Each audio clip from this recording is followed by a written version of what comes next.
I'd like to share a couple comments. I don't have the two-minute clock as the superintendent, but I did want to, during this public comment portion, officially recognize our school board as part of School Board Recognition Month. And so you have a package of appreciation in front of you, and it says, "Thanks a chocolate for all you do for the ISD." And it's a chocolate themed package of goodies to appreciate you. The countless number of hours you put into working on a volunteer basis to be prepared for, to engage at board meetings is probably vastly also outnumbered by the amount of time you put into engaging with the community outside of regular board meetings. And so I haven't added up all the numbers because I think you've been also doing lots of things that I don't get to see, but I know it's a huge amount of effort and it is noticed and much appreciated. I think we have the best board in the state of Washington, and I think that's evident by all the work that you do on a daily basis and also what you do to support all of the students, staff, and families in the community. So I want to thank you, but those are my words. The board received a lovely appreciation from students at Apollo Elementary. And so I wanted to pull a couple of excerpts from this book to share with you in appreciation and read the words of our students. But first, this came from a fourth grade teacher at Apollo Elementary, and I'll just read it out loud for the sake of having this on the record. "Dear school board members, happy School Board Recognition Month. My students enjoyed writing these letters and drawing these pictures for you. I hope you'll enjoy reading them. Thank you for all that you do to support our students and their learning. Sincerely, Jennifer Ruland, fourth grade teacher, Apollo Elementary School." And there's many beautiful pictures and letters here, but I'll take a couple. So the first one I'm going to read is, "Dear school board members, thank you for volunteering your time to help our school district. It is very kind of you to take your time out of your day.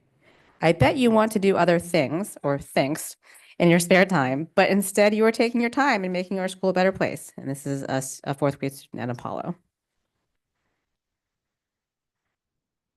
You can see the rocket ship theme coming through. The next one is, "Dear school board members, thank you for hiring amazing teachers. Every single one of our teachers are so amazing, and you are the reason they are at our school. It's amazing that you let high schoolers volunteer also at the school board. You are helping our community. Thank you." And a final one to share is, "Dear school board members,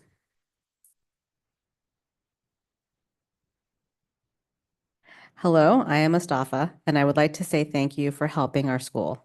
Plus, I am grateful for you guys buying stuff we learn with. Thank you for hiring our teachers, because without them, we wouldn't be able to learn at all. Thank you for making our policies, because without them, we would be a total mess. In total, what I'm trying to say is that I'm grateful that you all keep our school together.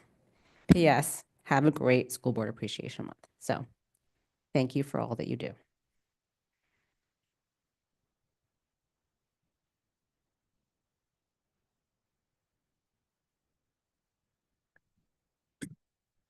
Thank you. Now, next item on our agenda is approval of the consent agenda. I move the consent agenda be approved as presented. Second. All those in favor of approving the consent agenda, say aye. Aye. Aye. Any opposed? Next is establishment of the regular agenda. Are there any changes? There are no changes to the agenda. Okay. First item of our regular agenda is the board town hall recap. So it was a week ago, Thursday, we were here in this room, and we were in this room so we could have a fully hybrid meeting with the community. We had equal number of people in person as well as online, about 18 each. We used technology in order to be able to ask questions, which could be then ranked. And I think we answered almost every single question. Maybe not to satisfaction of how people wanted them answered, but I don't think there was any that were ignored. Yeah. So, but I did send everyone on the board and the superintendent out the all the questions that were answered. And so you guys can tell me if I didn't, if that was wrong. And then if there's any you feel like you need to answer as you do the recap, feel free. So with that, wanted to open it up for any board reflections on this.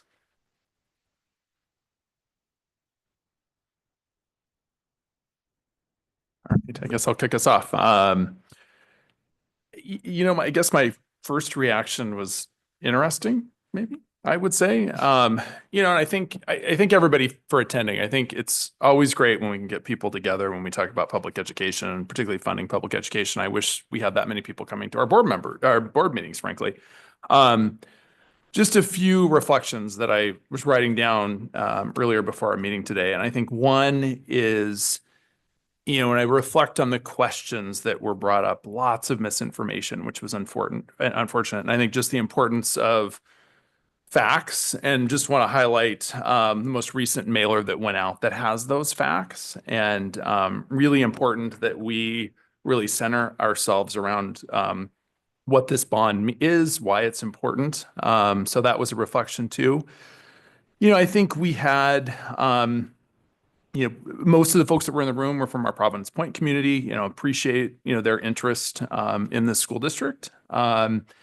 I do think that there was definitely a missed opportunity for families with children in the district to attend. And I know if you have younger kids, it's hard to show up for these things, but by not showing up, you really give your voice to others who may not have direct knowledge of the needs of our schools right now. And it changes. I have been reflecting a bit since then, because I've had an opportunity with Director Taylor. We spoke, I guess it was last week, at Timber Ridge community. And then I spoke last night at University House. So meeting with other seniors in the community and just reflecting on the fact, lots of really good conversation that we've had, and just how dynamic education is, and that our points of reference really can vary depending particularly on age and experience.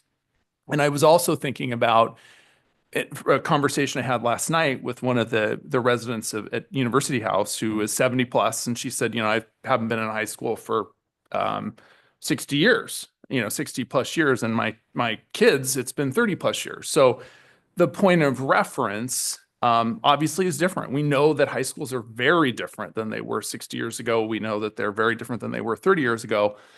And I think the takeaway I had from all of that and the engagement that we're having is I want to continue to have more of that dialogue with the seniors in our community. I think that there's a lot of opportunity for us to continue to talk about education and how priorities within education are continuing to change. And, in particular, continuing to focus in on some of the things that obviously are important and that we're focusing in on with this bond. So those were some takeaways I had from the listening session or the town hall that we had last week, but definitely want to continue to think about how we can do more of that outreach to seniors in the community. Thank you. Perfect. Yeah, I think it's good that people came out to the session, either online or in the room. I think getting people engaged is always positive. I think it is a great opportunity to share more information, maybe clarify points. I think it's also helpful to put human voice to topics. People learn and hear things different ways, and so you could see it on the print, but I think putting human voice to it is important. So hopefully that's helpful. I think what was interesting, so I was at Cascade Ridge last night and doing a presentation, and one of the people there said something that stuck with me, which is saying no is easy. It's a very easy argument to just say no. It's very complicated to explain why yes. And so maybe my takeaway from the town hall we had is I think it is complicated. I think how we fund schools in the state of Washington is complicated. I think how our population moves and shifts is complicated. And I welcome any opportunity to hopefully put voice to that and make that simpler. But I'm encouraged by the amount of people who are leaning into that discussion, who are educating themselves, who are opening up to, maybe to your point, maybe I haven't been in an elementary school in a long time. So it was awesome being in Cascade Ridge yesterday. Right. Open themselves up to, maybe I haven't been in this environment a long time. It could look different. So I just can only hope that,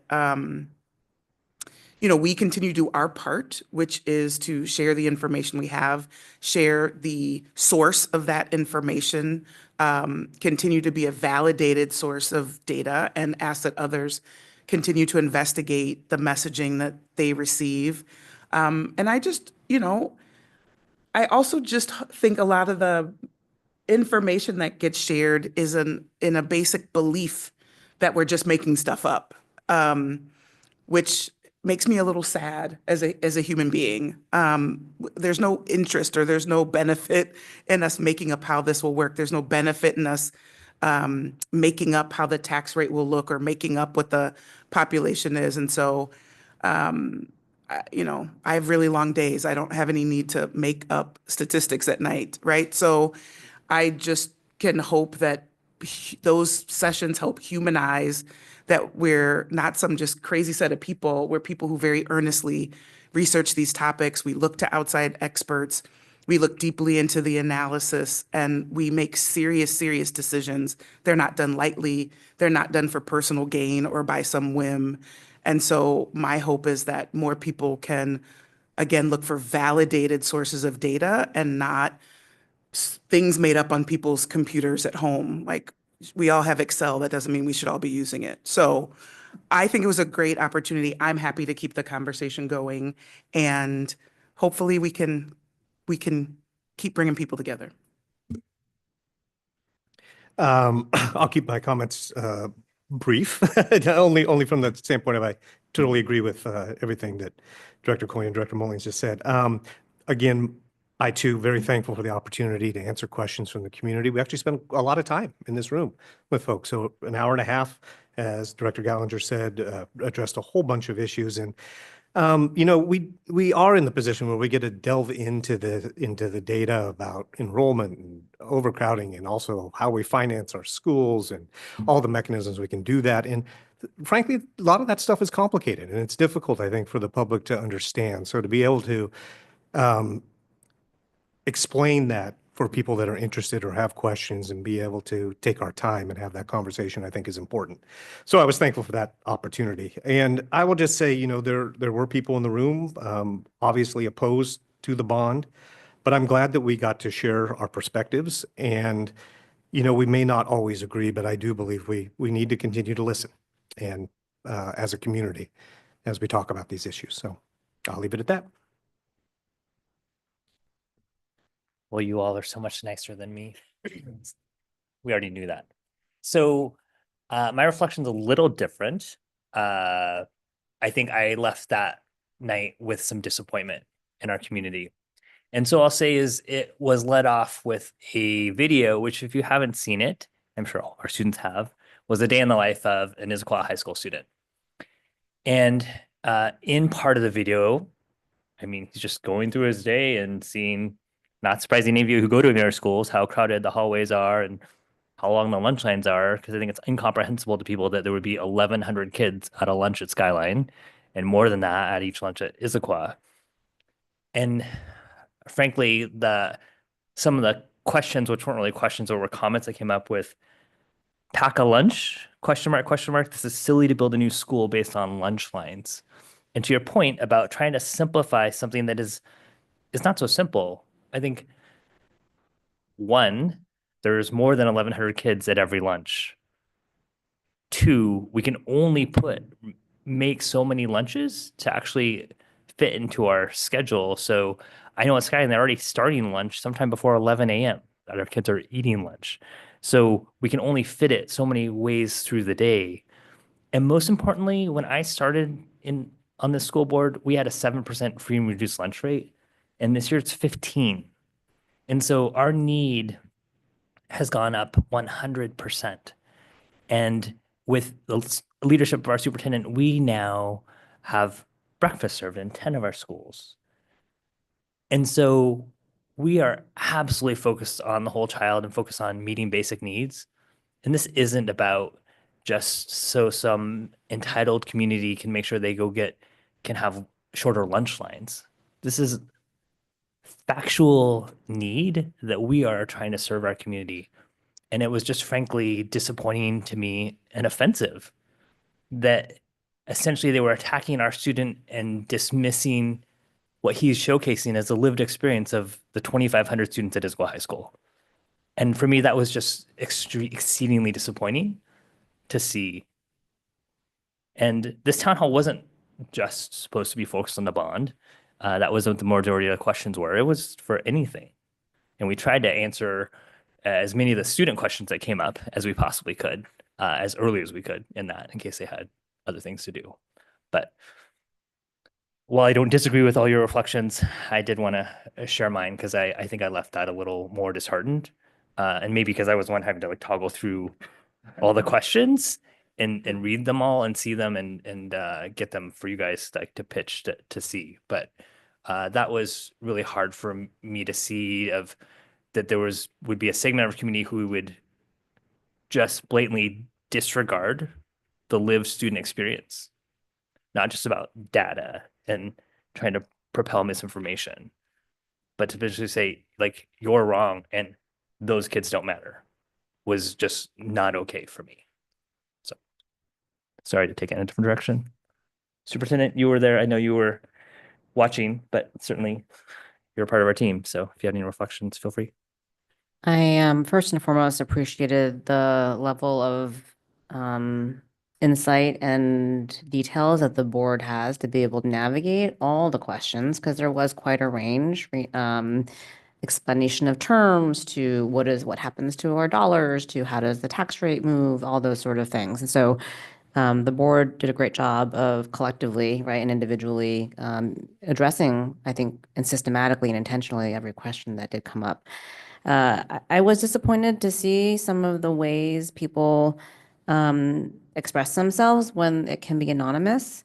And even when it's not anonymous, sometimes the phrasing of a term can be misconstrued, but there were some outright, although not all, right? There were some examples that were disheartening to me that I feel are actually in violation of our civility policy and our intent behind that civility policy, which is to be able to have discourse and to ask questions of each other in a proactive, constructive manner. So I just want to take that moment to say, conflict or tension or disagreement is not easy. And so how we handle that and approach that is a really important thing. And I hope that what I did see as a counteractive measure was other people in the community starting to reframe questions in a way that was proactive. And so I think that we can remind ourselves that we are models as adults to others in leadership positions. And so I just ask that we continue to maintain a level of, civility as we engage in difference. Any other thoughts or reflections on the school board town hall? Nope. Okay, perfect. Our next item on our agenda is a work study recap. So for the hour before this meeting started, we were discussing results 2, which is the academic performance of our students and how that relates to the district and our overall vision and mission for our district. We had a continuation of a discussion that started before our last board meeting, and we will pivot to the next meeting to actually really talk more deeply about the data and how it relates to student growth and achievement. So wanted to open up if there are any reflections that anyone had at this time.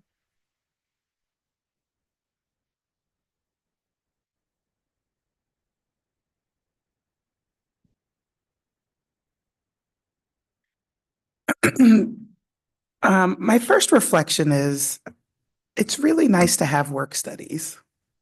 And I only say that because we went through a couple of years where we couldn't even fit them in to deep dive into some topics. So thankfully our newest board members weren't here for that, but I guess that was my first reflection is it is nice to be able to sit back and really look at it. I think what we were looking at tonight, I thought was some really well done and interesting new dashboards to help us get to insights more quickly on how our students, how our school buildings are performing, and look at that in some relative manner and look at it over trending over time, and get to ask some questions about what sort of insights can be drawn from that.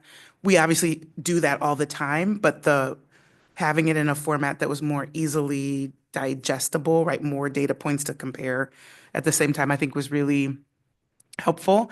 And I guess maybe my last comment is I really appreciate the sort of thoughtful and earnest way that this administration always goes about how they look at the performance of the schools. I'm sure it feels the questioning, well, what does that mean? And why do you mean that? And well, how do they all fit together is not always the most fun. And I'm usually one of those questioners. So, but I just really admire the thoughtful nature and the coming back to the next conversation with a new version, a new look, an additional point of exploration, and the intent behind that to make sure we're looking for, almost it feels like in a very what is very high performing district, needles in the haystack to get to our next level of performance. And so I really appreciate about being able to have that time and the approach that the administration takes to having the conversation. Well said. Thank you. Any other reflections? Yeah, Director Coy. I would just tack on to that. I agree with everything that Director Mullings just said. I think appreciate again the district giving us, the cabinet giving us the insight around the data. I know our conversation this evening was very helpful because as obviously as a newer board member trying to make the connections, and I appreciated with some of the new data sets using Power BI, more automated reporting tool where you can bring in some of the other global factors. So you can bring in the socioeconomic component of it, which we know, ties closely to student performance. So it was interesting to sort of see those elements. And I look forward to seeing more of that, that connection with the data as well. And really, again, just having, our district leadership giving us their insights, because as board members, we're not educators. We're here up at the dais, representing the district, but the piece that's really helpful for me is hearing from the educators in the room too, in terms of how we should be looking at that data and where we should act, because we are a high performing district and sometimes it's hard to pick out where there is that needle in the haystack that we should focus on. So appreciated the dialogue tonight. Yeah, I just want to say I love the Power BI dashboard. I just love it. And sometimes just being able to see the data graphically represented, really brings it to life and can put things into context. So I'm very thankful for that. And I know that the district's continuing to grow that tool, and it's just very, very helpful. And I too very much appreciate and welcome the reflections of the cabinet. Again, just echoing Director Coyne's comments, but being still newish to the board, to be able to have educators' perspective as to what data stands out to them and for what reasons, really, again, is also very helpful for helping me create my own lens as I look at that data as well. And then also this, getting back to the Power DI, that you can slice and dice it down to the individual school level, and then all the way up to comparisons to other districts, really can provide a lot of context. So I guess I'm just saying I'm very thankful for the tool and the work that's gone into it. Great. Superintendent? There's a saying in many organizations, but certainly in public education, that we're often data rich and insight poor. And so we are striving to get to a place of data rich and insight rich at the same time. No pun intended on Rich Mellish, whose actual name is Rich. And is a real driver behind our data tools and analysis and support across the school system and with the board. But we are seeking to continue to distill and get to the right data point, and the conversations at our work study help us align on that and to see what other people see and to be able to even look at our own work in different ways. So that is very helpful. I think it's important for me to say now, as I consider results too, which is about academics and foundations, that we are moving to a world where as we have been sharing a lot over the years, but also even preceding me, how do we in a high performing district get to the next level and find that needle in a haystack? And it is about making sure that all of our students are performing at a high level. And we know that there are different predictable outcomes that occur in public education, and it is our job and our role to try and dismantle that and to make sure that all of our students are not leading a predictable pattern.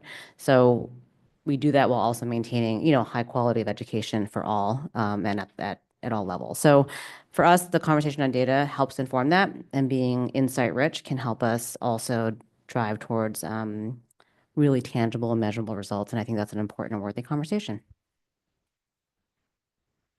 Yeah, and I think for me, what I would say is thank you, Superintendent, for the rapid rate of change in how data is processed and presented in order to allow us to make more rapid meaning of it. What drew me to this work is I'm here because I want every student to reach his or her highest potential, and then to align policy, budgets, staffing, curriculum towards that singular goal.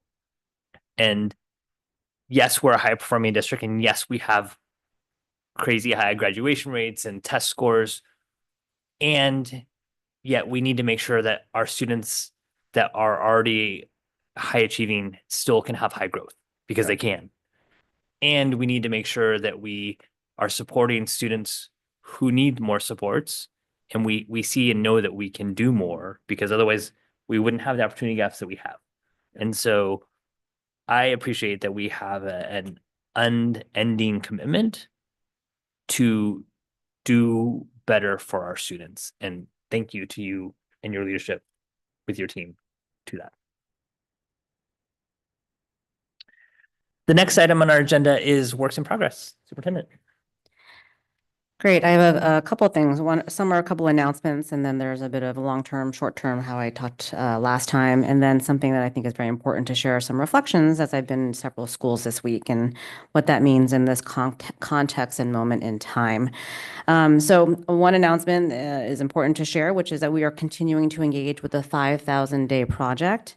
We are in the process of accepting applicants to join a new group of Issaquah School District students to participate in the 5,000 Days project.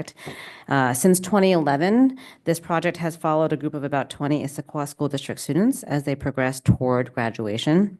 The participating students are filmed each year to share their experiences in life and school. And the end product are like a video scrapbook, so to speak, distilled into a very expert, almost 15 to 20 minutes, that reflects their set of 12 years, frankly, or more, in their school days. And so there are different items that are added as, pictures, interviews, short film clips, and artwork and more. And so this project is just one way that we also assess our system against the school board's mission, vision, and district goals, which are our results, and all of which also stretches far beyond just the academics. So it's also about how a student is progressing and feeling their whole child experience, mentally, emotionally, physically, and socially. Are they prepared to live the satisfying and successful lives ahead of them? So therefore, this is one way to look beyond the data that we just looked at, the standardized tests, the comparisons to the state, and it's a way to get deeper and to give the student an opportunity to also engage in self-reflection that is actually super aligned with the social emotional well-being standards that exist that complement our academic standards. So I just want to make sure that I'm sharing with everyone this is a really unique opportunity. And I want to make sure folks know about that. The information is on our website. It was also publicized in our ISD weekly bulletins, and the application process closes on February 6th. Also, from an announcement perspective, this past weekend, all three of our high schools and their competitive cheer teams represented the Issaquah School District with outstanding performances at the WIAA State Cheerleading Championship, which was held in Battleground, Washington. So the entire school district performed superbly well. So Skyline High School earned first place in both the traditional and game day competitions and secured a double state championship. Liberty High School, competing at state for the first time in school history, took home a first place in the game day competition. Issaquah High School delivered a strong performance, finishing second in the game day competition. So what an incredible weekend for our student athletes and coaches, and we're so proud of their hard work, dedication, and sportsmanship. Their success is truly a testament to the strength of our programs and the support of our school communities in other areas outside of the academics and foundations that we've been talking about. So a little bit on the long term, I continue to engage with our mid-year budget meetings. And so I wanted to preview some areas that are trending across all those meetings. And that really includes several things related to even data, right? And being able to have the data and the process. It's not just data for students, it's actually organizational data that helps us do our jobs more effectively and more efficiently, and the kinds of technology tools that also assist in that endeavor. So technology, information, data systems, process flow improvements, it's all wrapped up in sort of a larger category for us in being able to be more effective at our jobs and being able to deliver on the human aspects of what we do with staff and with students. And so that's an area that I'm seeing as a trend. And then the other two areas that we're seeing pop up quite a bit are around continuing our efforts on the multi-tiered systems of support and how we continue to build that out capacity-wise as a system so that our schools and our teams on the ground in each building have what they need to then support students at all levels of their educational journey and learning process. And finally, how we continue to invest in our students receiving special services. That has been, while our enrollment has roughly stayed a little bit flat, we have been seeing higher numbers of students being eligible for special services. And so with that comes additional capacity and needs as well. So that's what I'm seeing in the long term. I want to preview that for everyone. In the now, we continue to support the work of the legislators that represent our district. So Martin Turney provided testimony again today with the House Appropriations Committee that met in support of two bills related to special education funding, as well as inclusionary practices work. And in that bill is also a special education multiplier.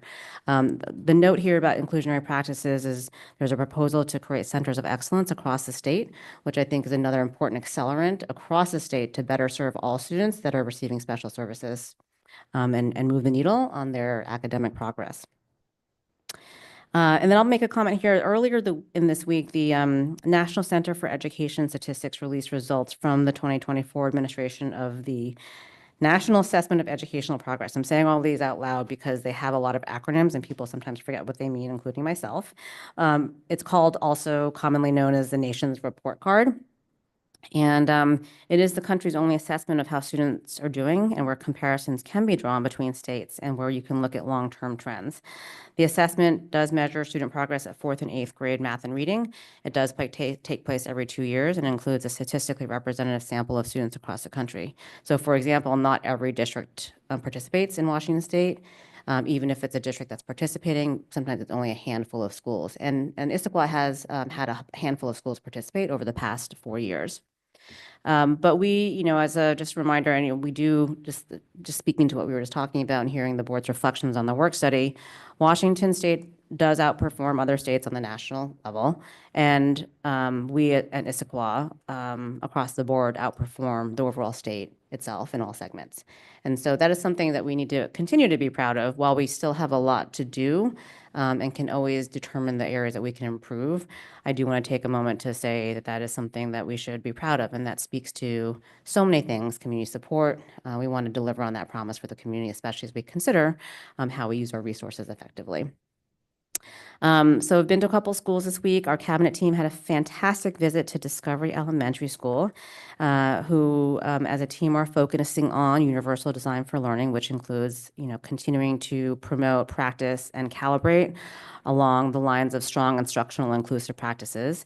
Their focus is on opportunity gap closure, and that is aligned with what we're doing as an entire district across every single school site. And that was evident in their effective use of data, how they're looking to see how the data is moving with respect to student performance in the mid-year, especially for iReady, using iReady as a mechanism. And a lot of examples where the intentional work to make math fun was evident in all classrooms. So you saw really creative games that were used to support math learning and making it highly relevant for students. There's also a focus there on continuing the early learning commitment we have to our community with a transitional K and early childhood education program that's really, it was so fantastic. I mean, so I didn't get to go to those classrooms. I did have to try and go to those classrooms at another school today to get my, joy. But there was a great rendition of head, shoulders, knees, and toes that happened. So in closing, I did get to go to Issaquah Valley Elementary, where family members were welcomed by several teachers to share more about their culture and heritage in celebration of the Lunar New Year. And so I took that opportunity to participate and was able to read a book to a kindergarten class.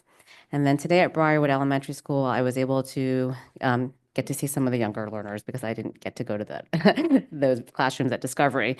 And I got to just really soak in the decorations and wall artifacts that exist in the open hallways above the library that represents the flags.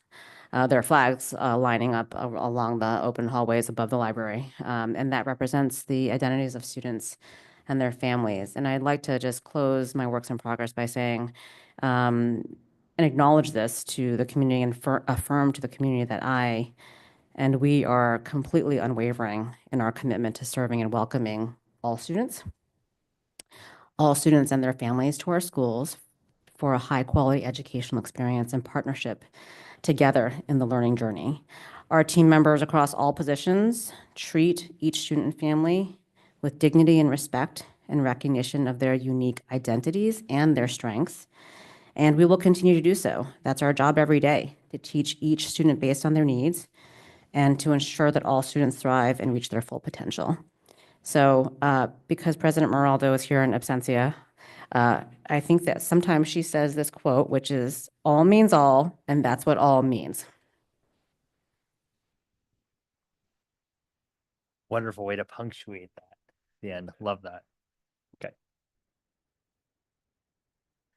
Next item on our agenda is funding our schools forum, a community conversation on budgeting, capital projects, and oversight presentation. Great. So as Martin Turney and Mark Sherwood come up here to join for this part, we have noted here on the agenda for public consumption and sharing the presentation that we shared last week with the community to do a deep dive into how our funding works. It's an important aspect of our commitment to continuing to educate, share, and invite questions from our community members about their dollars. Taxpayer dollars. So that was what our intent was. It was also an opportunity for us to launch the Capital Projects Oversight Committee, which is now accepting applications for members to join across the community, including staff and hopefully some students. And Martin did lead Mr. Turney led most of the content, as you can imagine. And so my role was to help frame it up and support that. And it was a really good, insightful level of dialogue where I think when you get questions, it just helps peel back the content that you're so steeped in a way that's just, hey, what does this actually mean? So we welcomed that conversation and it was really productive. And I think will inform a lot of our communications moving forward as well. So we're not here to go through the entire presentation, but just to, because it was about an hour with back and forth dialogue along the way. But Martin here will hit on some of the highlights. Yeah, so I'll click through and if there's one that I'm clicking too fast on and you wanted to take a moment on. But I did want to say I do appreciate the meeting because like Superintendent mentioned, it was kind of like a conversational type atmosphere, which I thought was great in terms of being able to explain things. So obviously we do some of our beginning intros and all that. I'm not going to dwell on that. We started with just general explanation. Hey, we work with 5 funds in the district and there are certain things you can do in each fund. So some people don't realize that not everything comes out of a singular bucket and that there are strings attached to some of these. So we wanted to go over that. Gave us some context. Actually, we added this one in just to show, the size of the budget. When we talk about numbers, especially when you talk about things like millions of dollars, well, how much does the district work with on an annual basis, just in the operating fund? So it's good to know that. Went through sources of revenue. I'll pause on this one. Wanted to make sure people knew there are different ways we talk about enrollment, right? So a lot of times, when I'm up here, we're talking about FTE because it has to do with how we're funded. A lot of those important pieces of the calculations that go into the work. We also talk about headcount in other ways, right? So it really depends on, is it the portion that the student has in the building in the class, so a full-time FTE or full-time equivalent, or a partial. Let's say they go to running start, so they're only there half the day and they're at running start the other half. Or head count is basically all the feet that touch the ground in that building or are responsible, they were responsible for. So, I did want to mention that there are different ways because sometimes people see those used in different figures, and we want to make sure people don't feel like we're changing numbers, that there are different reasons why we use different enrollment counts. Went over the general, where are our funds being spent in the operating fund, general fund. Then it took some time. This is one, we've gone over in different places. What's the difference between a levy and a bond, right? What are the passage rates? What can you do with them? Why would you have a bond versus a levy? How is it collected? How is it used?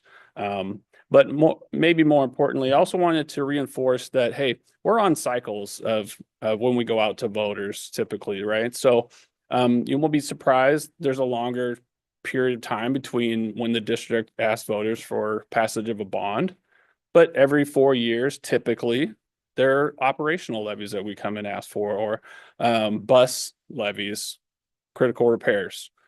So not every measure on the ballot is the same. Some's a bond, some are operational levies, and this is why. So give a little history of the last time we've done each. So wanted to go over that.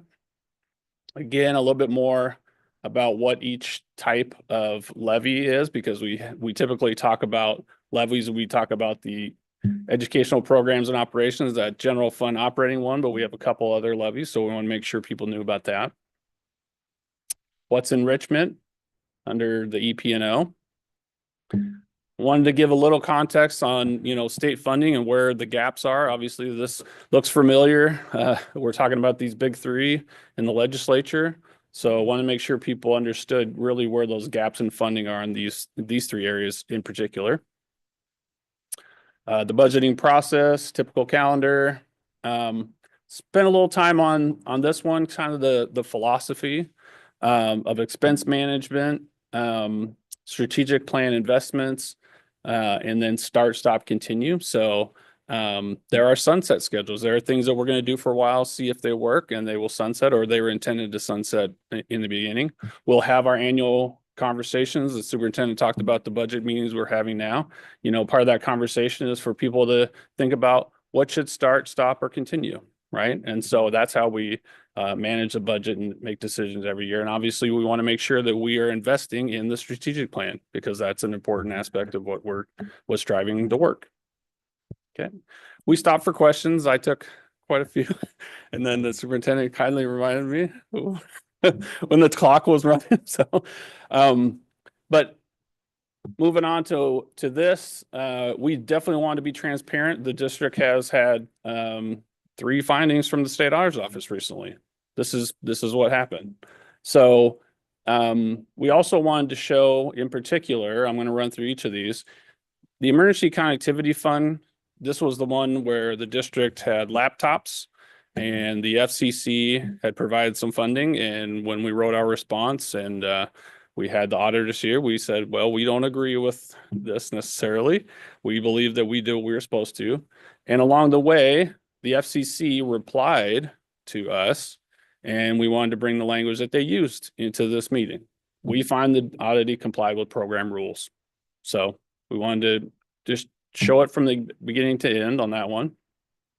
Child nutrition, this was one that we also, we felt we adhered to the guidelines of the grant.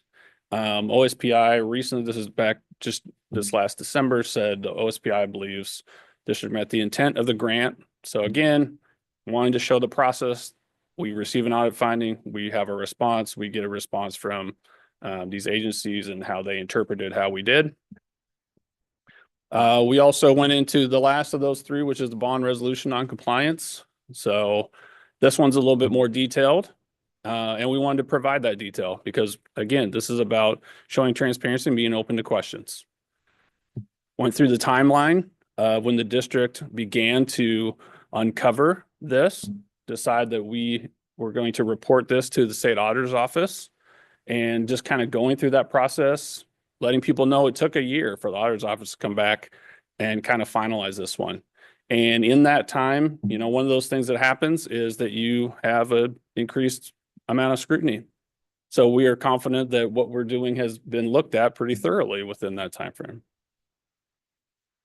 Brought out, because it has to do with what the finding included, snapshots of the resolutions, these two from the 2012 bond, 2016 bond.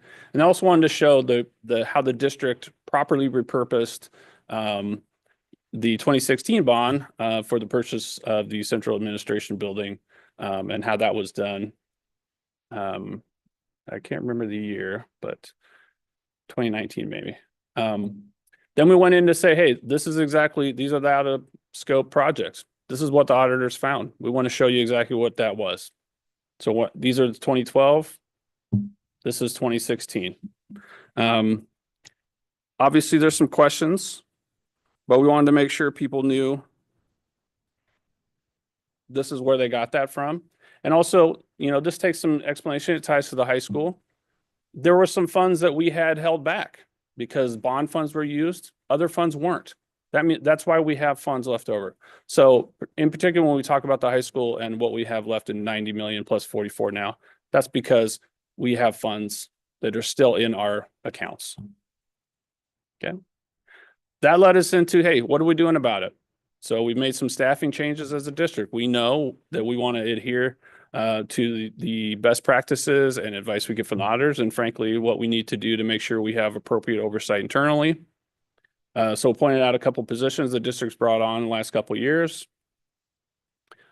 Pointed out enhanced reporting from our monthly financial statements that we began updating a couple of years ago. These one-page snapshots on every capital project gives timeline, funding, budget. Our detailed list that we provide and link to on the construction page, and then also pointing out that the capital projects page has been redone with more information. That adds checks and balances. Also, we make sure we have ongoing training. And as was alluded to, we now are kicking off a capital projects oversight committee. So this is exciting. We were able to announce it that night and say, look, the application is going to be up shortly. You can go and check it out. Let people know the dates, the approximate dates where we believe they're going to happen. And then the deadline of February 11th to collect those applications, and we can start forming the committee. So that'll kick off March 18th. Mr. Mullins has been working on that and making sure that we have, we're ready to go as soon as we get those applications in and we have the committee put together. And I think that rounded it out with some links to make sure, you know, point people back to where we got this information, budget guides, our monthly statements, just all the bond and levy information. Also was able to, you know, there was a question about, you know, there's a bond on the February, there's an April levy talked about. What's the difference? Why is that, you know? And then kind of like how does that work into the schedule of like the high school? And knowing that it can be confusing when in February, if this passes, we can open a school in September 27. But a couple months later, if we start talking about an April levy, that might extend it out to the fall of 28. So we got different timelines we're talking about. And so we wanted to make sure we're able to explain that for folks. So that's pretty much it. If you have any questions, I can answer those. Any technical questions first? Oh, technical. No technical questions. Okay, board reflections or? Thank you. And I thought it was really important to go through this in the board meeting. I think that having the public session incredibly important, and opening up the conversation, having that transparently is super important. But only a certain number of people show up in the room to be there for the dialogue. And it was interesting because it was in the same week that you had this conversation that we had our town hall. And it was clear that a number of people came to the town hall hadn't participated in this conversation. And so that's part of why I was like, oh, well, we should bring back that information, because I think it is very clear as you've laid it out, very well documented, open for inspection. So thank you for bringing the conversation back. I think there's a couple that I would like to talk about in here specifically. One is I'd like to go back to the audit findings. So it's like slide 20 or so, Stephen. I don't know if that went away. It's like around slide 20. And I bring these up specifically because these are questions that come up over and over. These seem to be ones that have an entrenched sense of wonder in our community. And so I think it's really important to talk about, have there been concerns or audit findings of late? Yes, there are, and they're outlined here. There are 3, right? Emergency connectivity, the bond resolution, the child nutrition. What you covered, because I just want to reemphasize this, if we go to the next slide, is in emergency connectivity, and I have a particular passion about this one because I talked to the auditor myself, is the district met the requirements of the federal program, while our state auditor, who was an outlier in the entire country, and 95% of the audit findings in the entire country came from Washington, disagreed with that. The FCC, the grantor, actually agreed we did what needed to be done and found no further issues. So I want that to be clear to the public, that while our state auditor can make a finding, that doesn't mean that they necessarily stick when relating to the people who actually grant us the money. The next one is similar, right? So the child nutrition, right? Where there's a finding and then a belief that, no, the district did what it needed to do. I'm saying these in particular because there is this mythology that I hear in certain members of the community that there's been all these issues and we don't know what's happening. So I want to be clear. So if I go back to the next one you have in the list, which is important, the bond resolution noncompliance, and make some very clear statements to support what you said. One is, as upon entering our organization, there was review of the finances and there were concerns raised inside of this building. And not only were they raised, but they were self-reported, which, by the way, any good organization should expect to happen. But also, there was a release made to our own community about it before the Seattle Times. So I just have to say that because I'm frankly fed up with people posting the Seattle Times as some gotcha article about this finding, when if you read your e-news or whatever it was called at that time, you would have read it from this district itself. Here is what our concern is. We have hired people to look into it in more depth, and we are asking for more oversight. The finding itself was all funds were spent on things the district needed, all projects that were approved. Now, were they ticked and tied procedurally? No, but that's the finding. So I just need to break through the mythos on there's been some great sleight of hand and ask people to please, the only reason there's a Seattle Times article is because there was a release from this district about what was happening, not the opposite way around. The next I'd love to talk about is the admin building. So I think that was slide 27. Because again, this building we sit in, this piece of commercial property outside of our ability to provide school, there was an actual process by which funds were allocated, in which we sold property that we couldn't use for school. Not taken from the high school fund, but property we owned and could not use to provide school. And since we couldn't use it to build a school, we sold it and bought a building where you could take all the admin to one place and provide school. Little tiny kids on Holly Street. So it is an actual learning center. So again, no sleight of hand, no magical castle where people sit on thrones. It is a working building that is in use all the time by this staff And by the way, I don't have an office here. That was the one I heard this week as well. You should work from home. I always work from home. So we have no offices in this building. This boardroom we sit in is a multifunctional room that serves many purposes all day, every day. Every conference room around here is in use all the time. This is what you want to have happen, to be able to bring your educators together and have them work together and collaborate, to bring your departments together so we can actually make process. So again, the admin building thing, we really need to stop that one as well. We had property we couldn't use for school, so we sold it. And we bought a commercial property with parking spaces where we can't have school. So all the people who are not doing school come here. So next, and then, last, what was my last one? The idea of ongoing levies. So you have a wonderful description. I didn't write down the page, but it was like that we have them, that they're an ongoing tool of the state of Washington to fund school. Oh, I'm sorry. You had the budget gaps. That's the one I want. So I think the other comment is they have to live within their budget.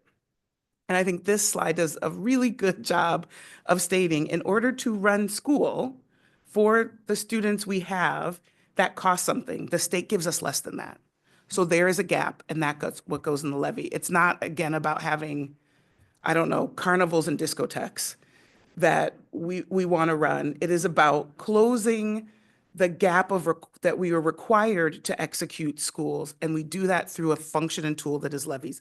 Those are beautifully spelled out in the ongoing costs of our bond out many years, because we know we need to have them. They are not on top of some mystery that's going to show up later. They're actually built in because we have a very talented business office. So those are the ones that stood out for me. I thank you for going through this detail.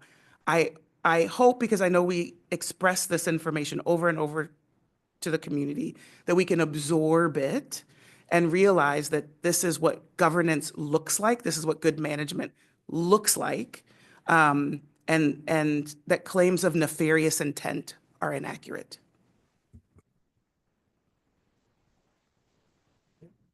Good luck following Yeah, I that. was going to say that's a tough fact to follow, so I'll up level it just a little bit. I had the opportunity to be at the forum and was glad to listen to the presentation. I just want to say, CFO Turney, I just thought you did a really great job of covering a wide array of topics, as you all just saw. You know, you presented in a very straightforward, easily consumable fashion, which I know the people there really appreciated. And, you know, along the lines of what Director Mullins was just saying, you were very honest about our audit findings, which just reflects on the transparency, I think, that the district has always taken with this issue, and that we're not running from the facts, you know? And you just presented it all to the folks that were there, answered the questions that they had. And then, you know, I would also just say I was really struck by how thoughtful the questions we got from the people in attendance. Asking about funding gaps and the impact on future decisions and planning on funding and the decisions that we make. And it just was a great reminder to me as to how invested really our community is in our schools and wanting to understand these kind of thorny issues. So overall, I just thought it was a great forum, and I was thankful for that. Do want to make one follow-up point along the lines also of what Director Mullins was just saying, which is about the public does need to understand that levies and bonds, it's not just something that, as you say, just crops up at our whim as a grab for more money. This is the funding system in the state of Washington. Certain funding has to come from the local level. We do that through bonds and levies, and we will continue to do that on a set schedule to fund the programs and our facilities that we need. That's how the system is set up. We're not doing anything out of the ordinary here when we are out asking for these funds and for these ballot measures. So that's all. And I'll leave it at that. Thank you. Yeah, I guess I'll second what the other my other board directors have said on this too. Just thank you for the presentation materials. Yeah, these materials that you're putting together, that you and the team have built, are wonderful. And I think it's interesting, one of the questions that came up from the town hall last week was, gosh, why is the school board out there advocating for the bond or for education funding? And that is part of our job description. And so that's why these materials are so helpful, because we can pull from these and talk to members of the community about funding or about the need for the bond. So really, really thank the team for putting this together. I want to reflect on one of the, well, several of the comments that were previously made by Director Mullings and Director Taylor. But one of the items I wanted to talk about was just, again, reflecting on the admin building. It was interesting. Again, during that town hall last week, there was this conversation around this space is cavernous, it's never used. And ironically, as we were sitting in here doing this, it was actually, there were several of the conference rooms outside of our boardroom were being used. In fact, at one point, people were coming out, it was so loud, we couldn't hear anybody in the room. So I just want to make sure people know this is a used space that is used broadly by the district. And so I think that's definitely a misnomer that's out there. And then Stephen, if you go to slide 9, and I know this was already said, but I just have to stress this again, because I have had so many conversations with folks, even in folks that are in elected positions too, that don't fully understand this model. If we just decide that we don't feel like it to support our bonds and levies, that's 25% of how we fund our schools. And I think there are not enough people who understand that. Like, if we just decide, because my kids have graduated out of the district, or I want my taxes to go down, by making that decision, that's a 25% hit to how we fund our schools. And so I think it's really, really important for our community to understand that. I can't stress that enough. And then slides 12 and 13, if we could go to those two. The difference between bonds and levies. And I'm been stewing on a piece of misinformation that I saw about the bond, the November bond in particular, and this conception or this misconception out there that the community broadly said firmly that they didn't support that measure. That November measure got slightly over 50%. And again, I think it's important to remember the difference between a bond and a levy. With a levy, it's a simple majority. But with a bond, you have to get 60% to pass that, which is hard to do. And this, in political environment, to get anything to 60% is tough. And so when we, as a community, when we hear this sense of, hey, they really firmly said they didn't want it, well, we did get over 50%. The simple majority of our community said, hey, yes, we're in support of the bond. So it's good to understand what's reflected on this slide, what's reflected on slide 13 in terms of the difference and what it takes to pass a bond, which is 60%. And so I think all of this is good for our community to understand. And frankly, I wish, as I'm saying this, we don't have anybody in our boardroom here. I'm hoping folks are online, or maybe people listen to this on YouTube, because I think there's just not enough folks in our community that really know this information. And I would also just encourage folks, there's a great podcast series that a couple of our board members have done, which I have been sharing broadly, but I encourage it's kind of bite-sized pieces. It gives really good information. And the first installment is on funding, and it's really well put together. So would encourage folks in the community to see that. I worry a bit that in conversations I've had that there are too many people that don't understand this, particularly what was on slide 9, and just the importance of supporting our bonds and levies. So I'll leave it at that. Thank you. Hard to follow the three of you. So, but I will say, not only did the bond get more than 50% in almost 40 states in the country, including Arizona, Texas, and Florida, both Carolinas and Virginia, it would have passed. And I think that's what people in Washington may not understand, is that across the country, in almost every other state, it would pass. The other thing I want to comment about the building here, because I don't think any of you were here when that decision was made, luckily. But one of the things that we had always been told was the district was really struggling to find space enough to do professional development, even internally. And in that building had 3 very small rooms. Even when they took the doors away from the boardroom, they could have some space.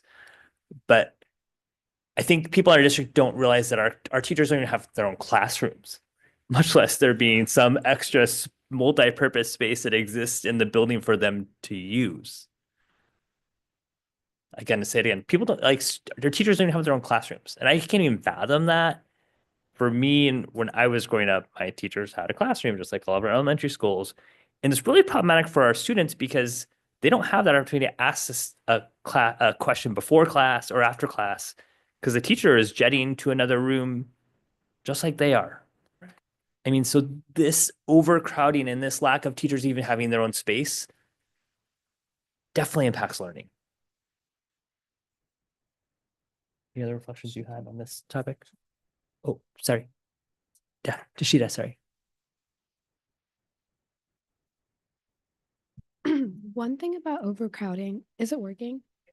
One thing about overcrowding is like students don't really recognize the issue until it's been pointed out to them.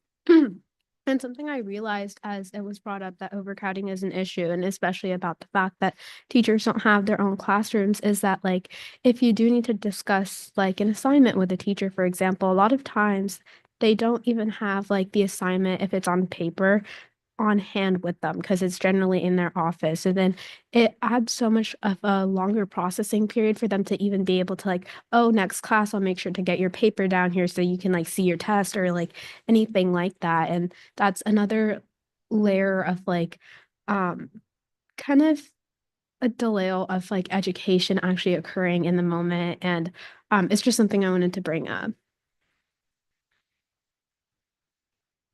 Any other final reflections on this? Oh, Hava, sorry. I read, I don't know what year it was from, but I read the annual budget report. Was that from last year or,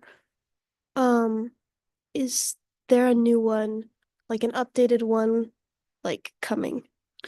The budget guide, is that what you're Yes, referring to? yeah. Yeah, we'll be starting the initial phase of putting that together for 25, 26, but that won't be published until the draft will come out in the summer. Yeah.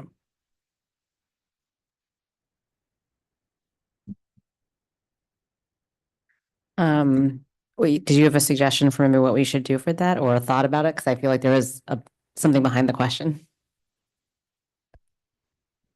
Last year, having not read it, I didn't understand anything that was going on in this room when you came up here. And I think that the community should read it, and I think it should be accessible, linguistically and easy to find. It's currently on the website under the finance and budget. Thank you. Thank you for that. It also helped me understand what he was talking about. I used to carry it around with my whole first year. I just carried it in my bag. I was like, what is that? Thank you for that feedback. I just wanted to say thank you to Mr. Attorney, but also several other team members were there as well, including our capital projects accountant, Rupa, capital projects team members, Tom Mullings, and then Mark Scher was there to help and has reviewed a lot of the materials to help support, making sure that the information is accessible to our community. So just really a big team effort, and Mariah Banasic was there as well. So we had a full group of folks that were there to help answer questions from their respective roles on these very important topics. So thank you. Huge appreciation to the team. Perfect. Thank you. Next item on our agenda is student representatives. Yes. Interesting, it was referred to as GC 12.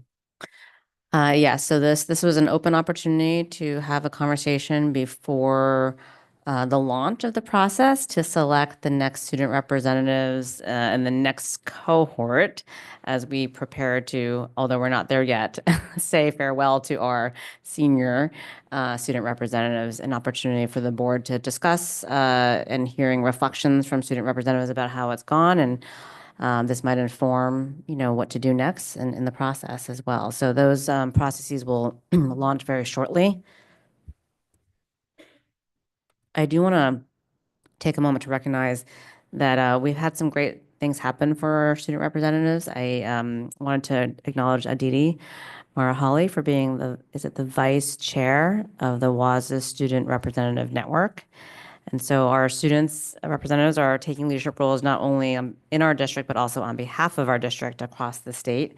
And then last week, or 2 weeks ago rather, Milo had volunteered to be part of the conversation to continue the review and development of another policy supporting sustainability. And I believe Nilla has also volunteered to enlist, well, not volunteered to enlist, but volunteered to also join that conversation as well. So just so much appreciation for our student representatives that are here. And yeah, I just wanted to acknowledge some of those other ways that you all are participating and contributing. So with that, it's an open conversation, and Marcel Hauser will be on hand, although he does have he does have an injury, so we're not going to have him come to the podium unless you need some additional insight. But okay, yeah, he's available to It'll join. be good for his blood flow. Okay, so Mr. Hauser, if you don't mind, just kind of coming close to the podium, should there be questions, about the process moving forward for the next year selection process. So open conversation, and I defer back to you. So I want to first open this up to our students, specifically, especially if you want to make sure the language is how you want and intend it to be, specifically for how we do the advisory votes. That was a important passion project of our current most senior student representatives. So one, pay special attention to that part of it first. And then the next part, if you would look at it through the lens of, from our perspective, and from mine in particular, is the accountability piece. Whenever we have students involved, we would want to hold you to the same standards that we hold ourselves to from a preparation and attendance standpoint. And I would say year over year, we, now that we're a couple years into this, probably could do a better job of that. And so we haven't outlined in it very clearly or how we would do that accountability part. So would love your perspectives on that whether it changes here in writing or not, it will at least inform us as we do recruitment for the next group of folks. So with that, I want to open up to our student representatives for your thoughts and perspectives first before we hear from our board. So feel free, you don't need to raise your hand, just start speaking.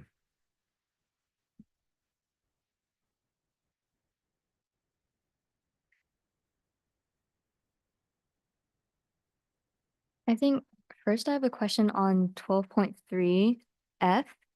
I guess the wording is still a little bit iffy with me. It says to be familiar with, including historical performance, collect student body input on, and report out to the board on 1, 2, or 3 operational expectations to be assigned by the board. What is historical performance?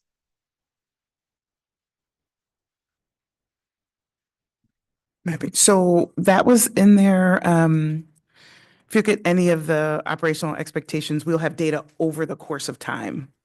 So not just necessarily what's happening today, but there may be 5 years worth of data or 2 years worth of data that has been collected in the previous report. So to be familiar with what was happening before, so that when you're commenting on current day, that the insights are brought together. Okay.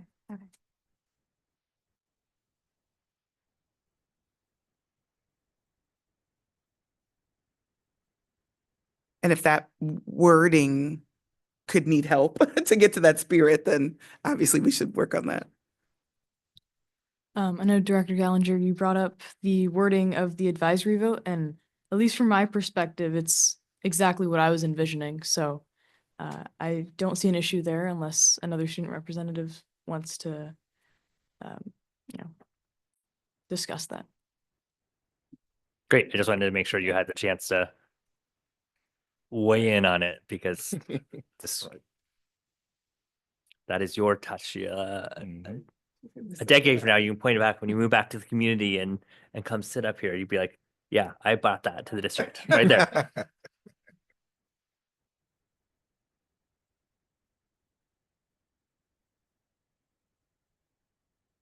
Less of a policy like wording.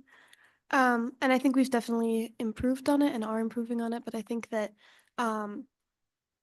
operationally in the program, we could do a better job of timelines for the student reports, making sure that we have enough time to prepare and understand what we're going to be reporting on throughout the year so that we can get meaningful data instead of last minute interviews or surveys. And that's just something operationally that will need to be smoothed out. And so I think that's kind of be like around F is sometimes we don't know what we're reporting on soon enough. Yeah, and I guess I actually don't know how it works, so I'll lean on this whole collective. At the beginning of the year, are these all assigned? Like you guys all get together and you pre-assign them or not? Because then our monitoring calendar that we will approve tonight, no, not tonight. That we will approve shows like when all of them are going to be. So this year I helped Marcel with assigning and working out the timeline. So this is also some of my own learning. But so in our beginning of the year survey, which is just information about each of the reps, we get to say which OEs we are particularly interested in. And then we prioritize based on which school it is and who said they were interested in what. And one of the issues that we ran into is we didn't always know which ones needed student voice. So there are some people who said they really wanted to report on OE9, but we didn't have student input on OE9 and OE10. And some of the like we needed input on facilities, but it was a really short timeline. And we had to do that really quickly because the student rep program had just started up again. So there are things like that. So the timeline right now is about a month out. You begin your reporting, you put together your survey, and then 2 weeks from the board meeting, you have to have your report finished so that it can be sent to the board in the Friday update. And I would say, as board president or past president doing agenda planning, I would want to know if the student representatives want to provide student voice on any particular board policy. I think that we would welcome that, and it wouldn't be something that we're trying to say no to. It's a balance of we also don't want to burden you on ones that you don't want to be interested in. So I think that's the learning for us going forward. If there are particular ones that you hear on any given year that student voice wants to be present on a certain thing, I think we just need to be inclusive in that.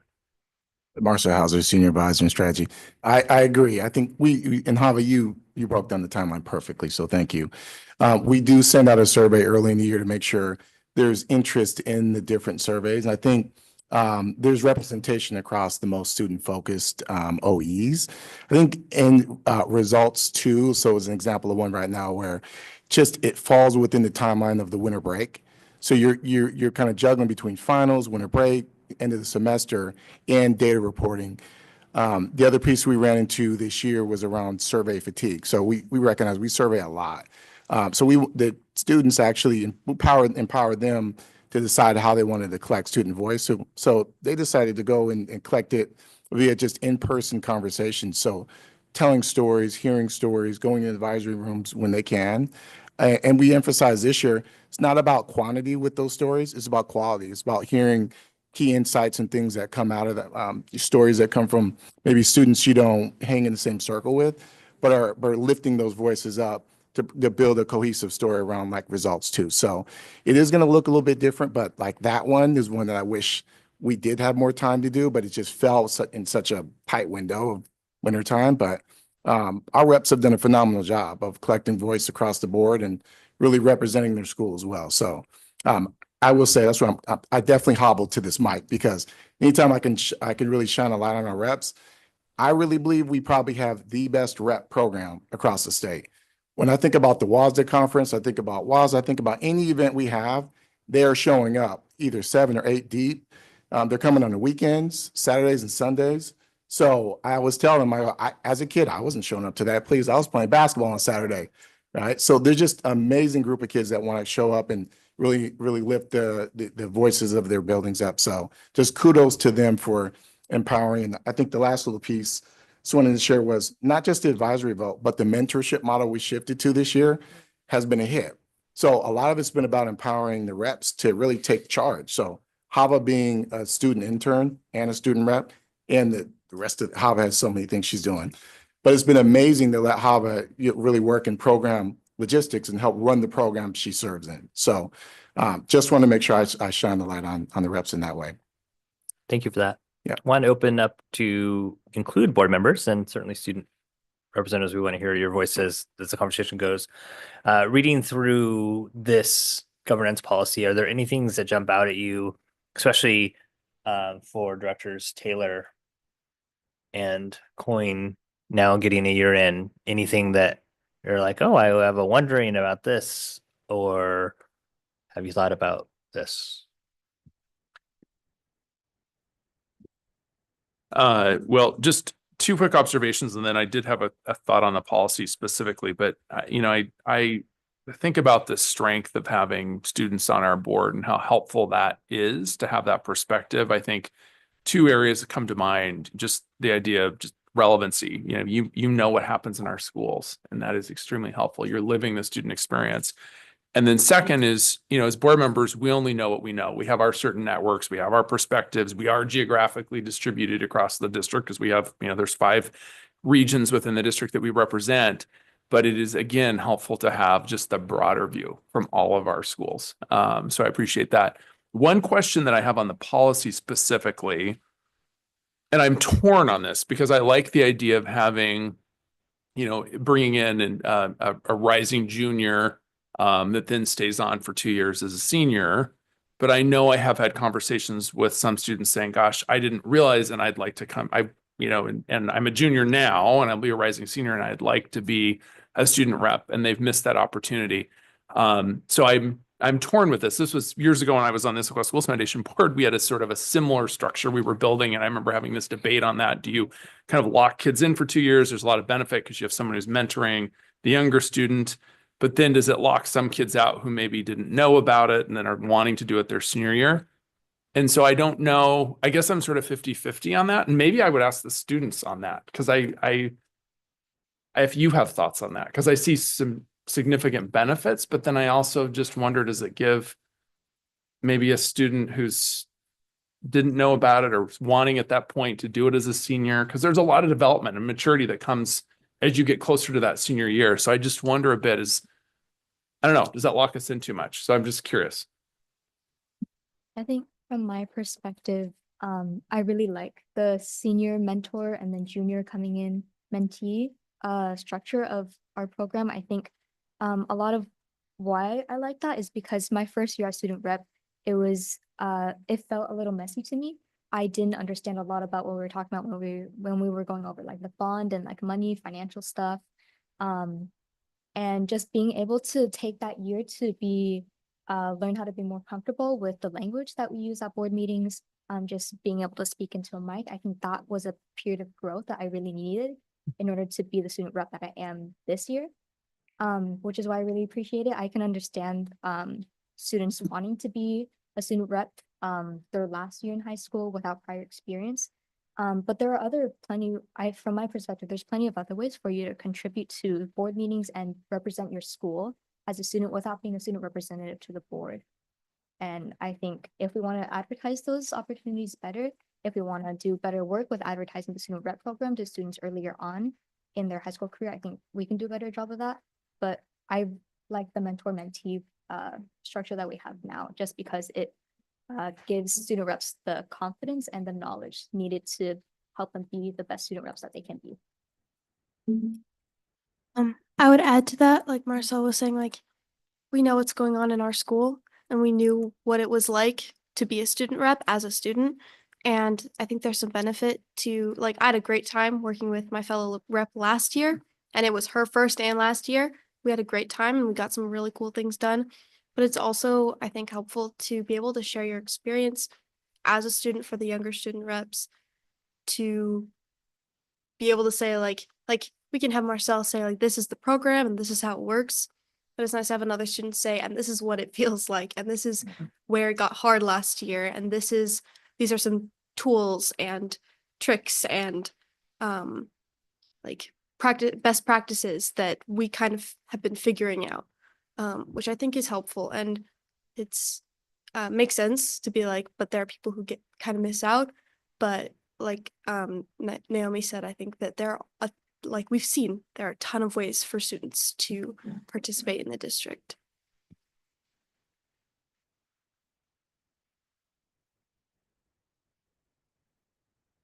To kind of go beyond the mentor and mentee relationship as well. I feel like by having a 2-year term, by the time that you're in your second year, I feel like you're able to go deeper into the role because you're kind of more comfortable understanding like even the bond topics and stuff. So like not only have you been mentored by an older student rep, but you're also more confident and I think you're able to contribute more. So I think it's really important having that 2-year time period so that you're able to just do more with the role.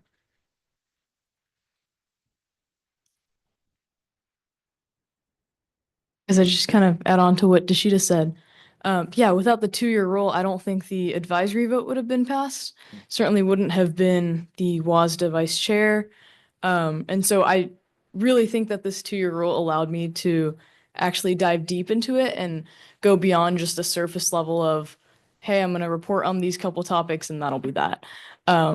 So I really appreciated the 2-year rule, and I totally understand where you're coming from with the not knowing. And so I think that if there is a lack of applicants, then certainly that could be something that we consider. But if there are a good number of applicants for the 2-year program, I think that it's best as a 2-year program. But that's my thoughts.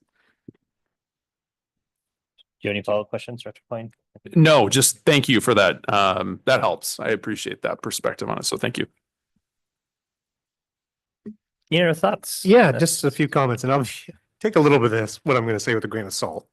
But, if I'm being very frank, when I first joined the board, I don't think I fully understood what the role of the student reps were or, how this governance model worked. But I got to tell you, I'm being really very, very honest, that it's been unexpected in some ways as to how often I find your input really important and informative. And also, I guess, maybe to the program overall, that you're all thoughtful in your commentary and it's thought-provoking. So I'm very thankful for that. And I would also say, I don't have kids in the high school. I have a 10-year-old at home. So you often are my eyes and ears in the high schools as well. So I'm very thankful for that perspective. I'm not sure about the question about accountability that I think came up earlier, but I'm going to make a comment on that. To me, the policy as it reads now spells out the accountability pretty straightforward for our reps. And I would imagine, maybe Director Mullings, you can tell me differently, but I imagine the onboarding process, this is all covered as well as to what the expectations are and all that. So to me, I think the policy is fine. One minor little nit, I do think 12.3 subsection F is worded weirdly, where it says collect student body input and report out to the board on 1, 2, or 3 operational expectations. And I don't mean, is that who makes that decision, or is it operational expectations numbered 1, 2, and 3? It's confusing to me. So there might be an opportunity there for some wordsmithing, but I think that's all I have to add. Feedback. Ava? Hi guys, sorry, I'm kind of sick today, but I just wanted to weigh in a little bit on the idea of students coming in for a 1-year period or students not necessarily knowing about the opportunity, because when I was applying last year, I really only found out through a Canvas message announcement. And I think that a lot of the time we just kind of scroll through those because there can be quite a few of them. And so I would love to help kind of push out more information, one, about the program itself this year, but then 2, also understanding just what the program entails, because especially reading GC12, now I've definitely gotten more experience reading OEs and kind of district materials like that. But coming in last year, while the expectations are definitely spelled out, I wish there was a little bit more communication as to learning about exactly what being in the role would look like. And I think that as students kind of go through their the end of their sophomore year and now they're a current junior, you kind of get a better sense as you see like peers and things like that go through their position. So I would just love to kind of help push out more information during the application process this year. And if that's a possibility or something we're looking into, I'd love to be a part of it. Signed up. I can help you with that. Okay, thank you so much. Dr. Mullins. Thank you, Ava. I'm so it's just very gratifying the hearing about how the program is working. So whatever, this is year 2, 3.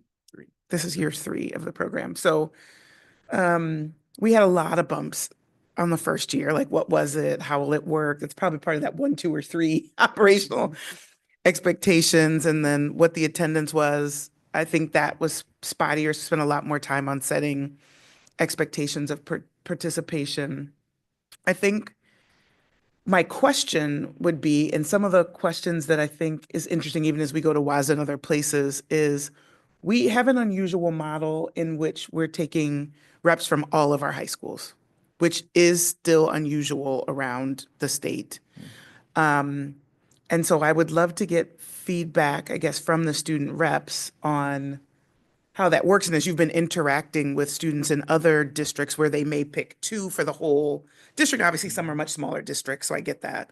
But I'm curious, because we, I think, made a pretty distinct decision to make sure we're having good representation from these different communities that your schools represent. And so I'm just curious, how does that feel for you? What, if anything, has come up as you talk to other students around the state?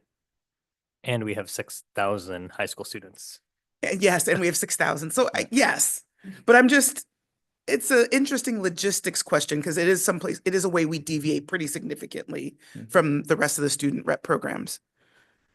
Well, I'll put the WASA vice chair for student representatives on the spot to lead off on perspective. In our official duties. I mean, whether it's the right call or not, I definitely do think it's the right call. Because each high school has different issues, and different areas where they succeed. And so I think it really makes sense to have representation from each high school.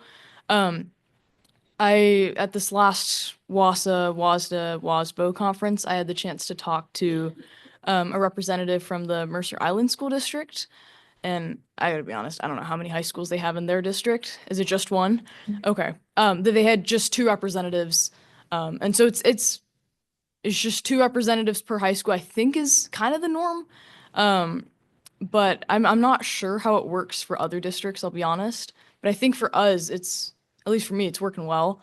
Being able to balance my role with Krish's, as he's an underclassman, he can kind of collect student voice from that age group. And I can collect student voice from a slightly older age group. And so I think it makes sense to have that kind of representation spread out and not just in the hands of 1 or 2 people across the district. Because as you said, there's 6,000 high school students. How are you going to represent 6,000 people in 2 people? Like, it's very difficult to do that. And so I think the model that we have works. Yeah. Anyone else with thoughts on that? I think just adding on to what Aditi said, I really like having 2 students from each high school, especially since every single one of our high schools is different. We have Gibson Egg, who has an entirely different learning model. We have Skyline that has the IB program. Issaquah and Liberty have the AP program, and Skyline or Liberty and Issaquah, and I guess the rest of the schools are spread out differently, and the communities there are slightly different as well. So I think having different student representatives from each of those schools is really great. And it's also just great for our student representatives as well, being able to talk with you all and like learn about what your school is like and how it's different, and like what my school could be doing instead. Like what improvements we could be making is just really helpful. It's really opened my eyes to the different kinds of learning that we can have. And yeah. Go ahead. I have one more question after that. Adding on to that, I think it's really easy, like, to think of it as, oh, there's Skyline and Issaquah and Liberty. but when we're all in a room together, it just feels like, oh, we're Issaquah School District. And I think it's helped that we've gone to so many statewide things to feel like, oh, we're a group. We're not individuals from different high schools. And so having that community of leadership is really cool to understand it. I mean, especially for me, because like when I first got here, listening to you guys felt like you guys were speaking a different language, but understanding the way that you like all of the education works and then coming together from different student experiences to understand how it looks from an administrative level has been a really cool experience. And I think being able to see that together has been really important.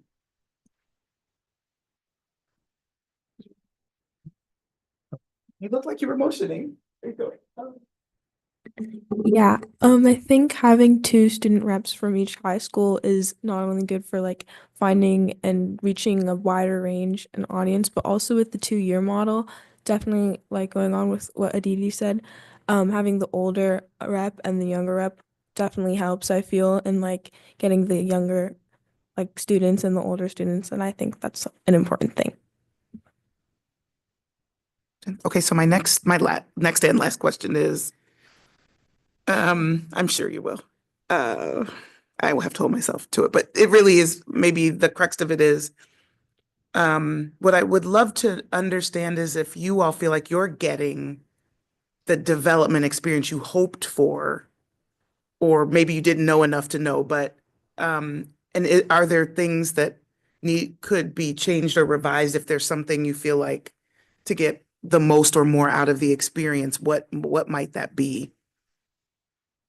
There were 2 questions.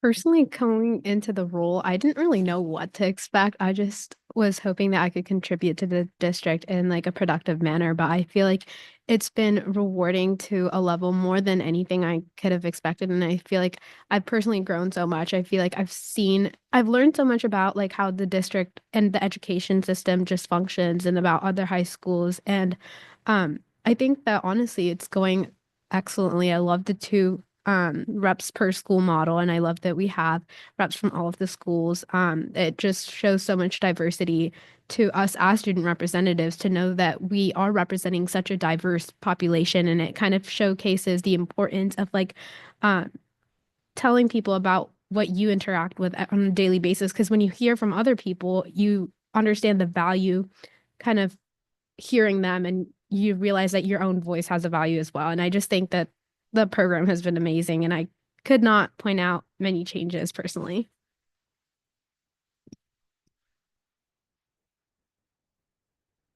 I mean, I agree with that. I think the program has been really beneficial for me as a person, but also as a like student leader. I think it's really helped me in my development, but I'm also a believer that nothing's ever perfect. And so just as Deshita was kind of talking, I was just kind of thinking of some ideas for potential improvements.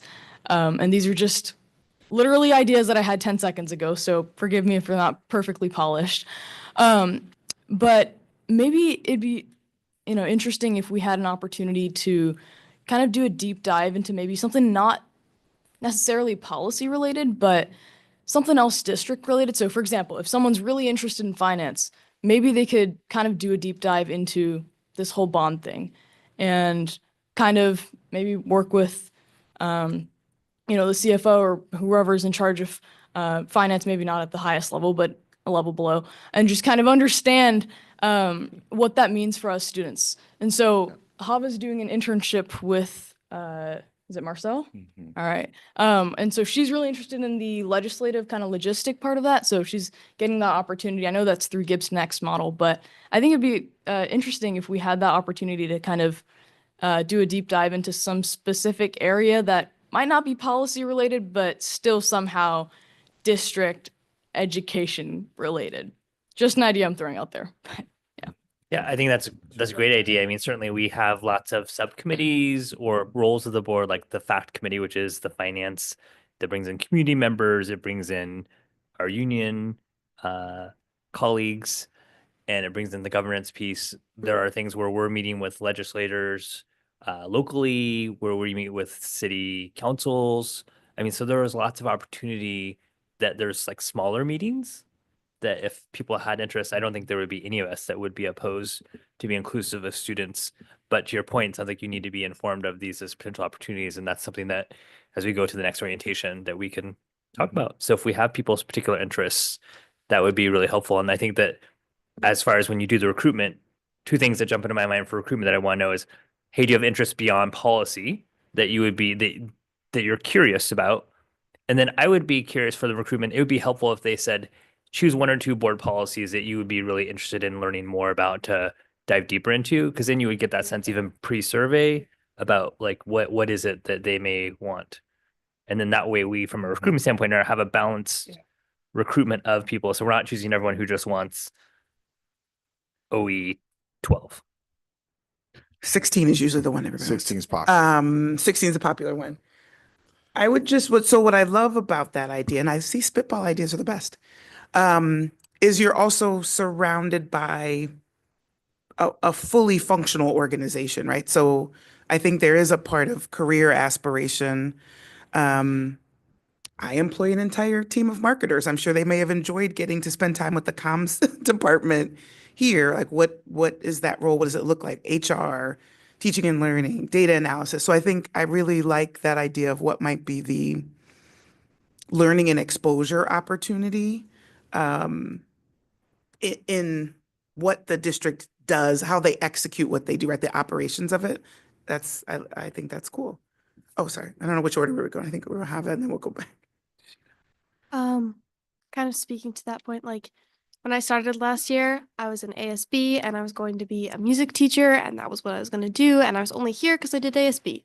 And my internship this year has completely changed my trajectory. I'm going to study public policy and administration, and getting the opportunity to work with Marcel and interact with leaders in our district and learn about what they're doing and the different projects that are going on, and seeing the actual environment of the school district and the kind of behind the scenes of how we get to these meetings has really changed my learning and has brought me into something that I never thought I was interested in. I was here right before Christmas break, and it was the weirdest experience of my life. I was like, actually, if like when I get to walk around the office and like bump into people and interact with people and collaborate, I'm like, I never thought I wanted to work in an office, but then I come here, I'm like, actually, maybe that's really my thing.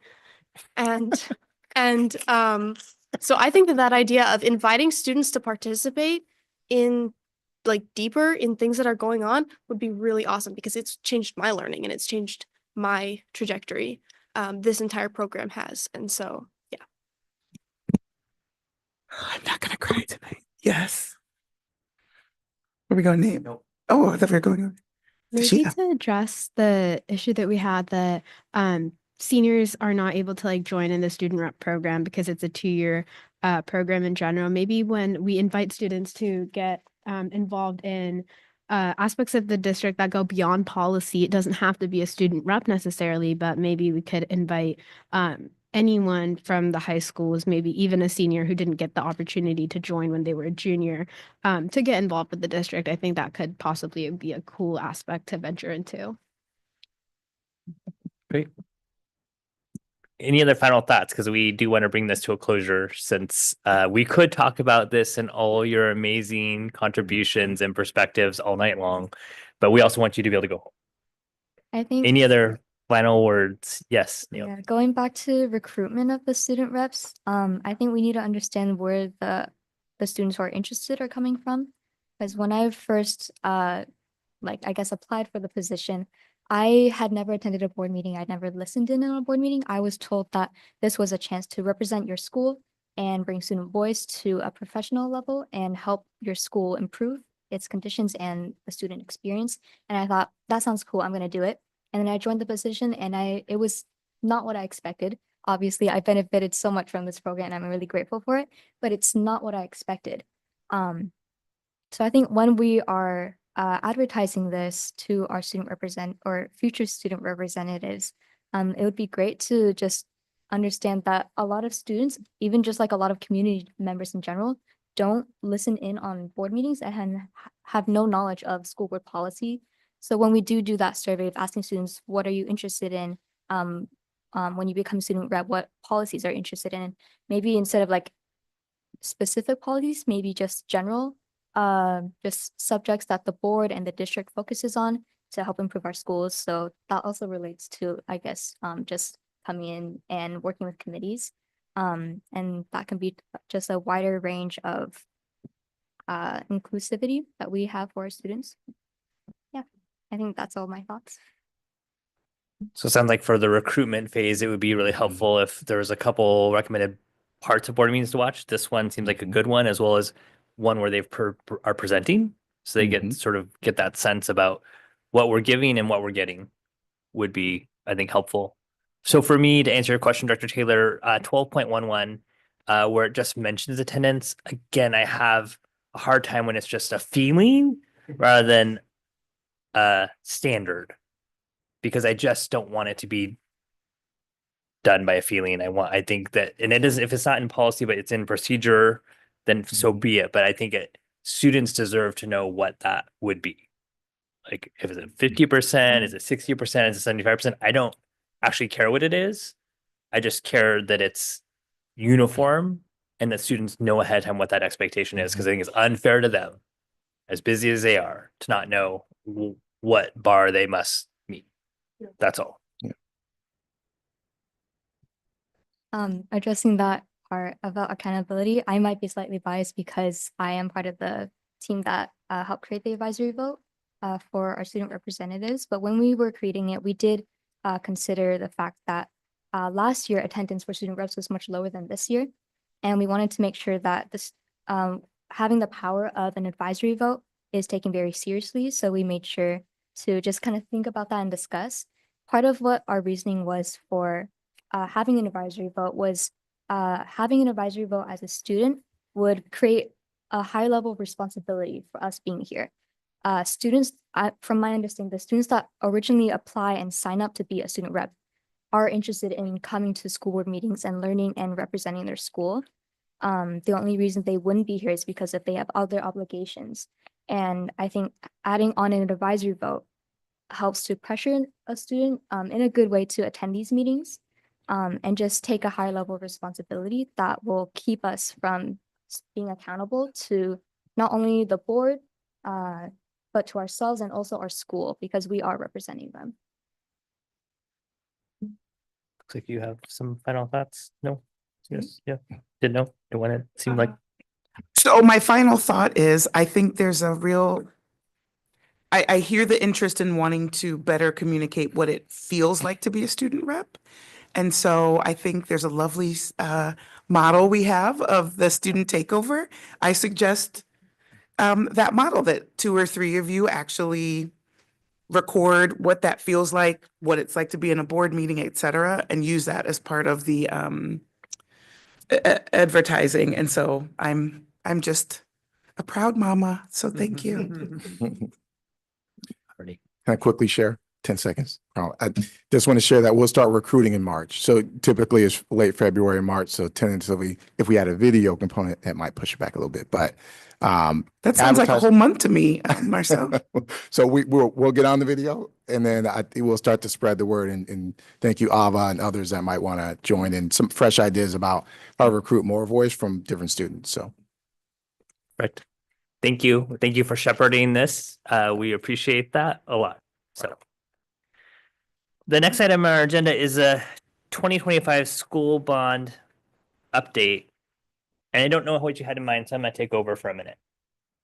So it's not a capital projects, is it? No, school bond update.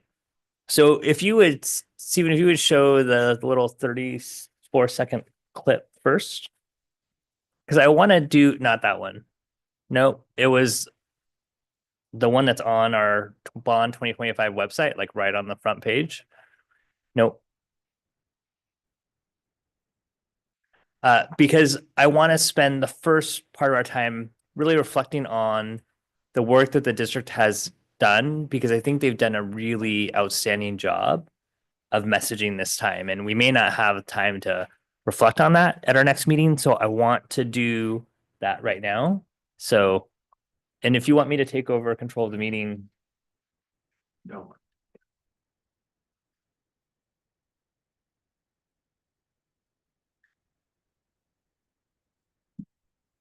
Ready for me?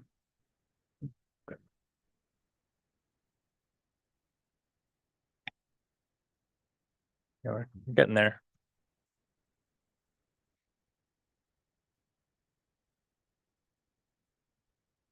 As our student reps leave, I just want to mention congrats on getting through finals, by the way. If you make it full screen too.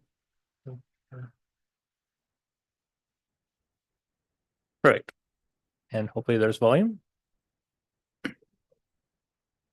It's on the side, yeah. Right.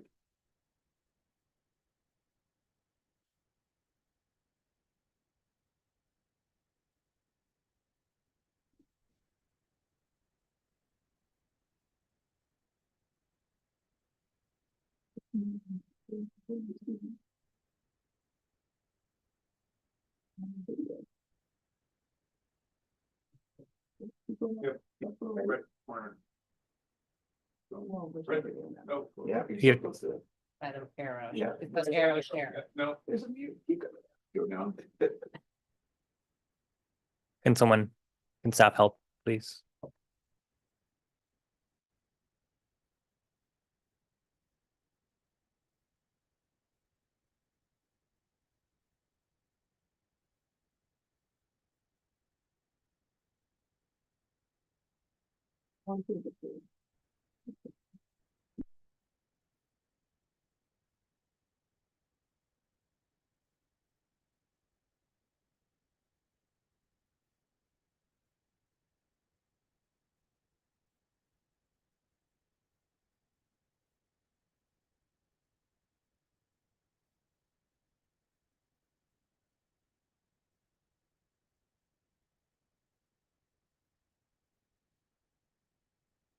Thanks to your feedback, the Issaquah School District has an updated bond on February's ballot.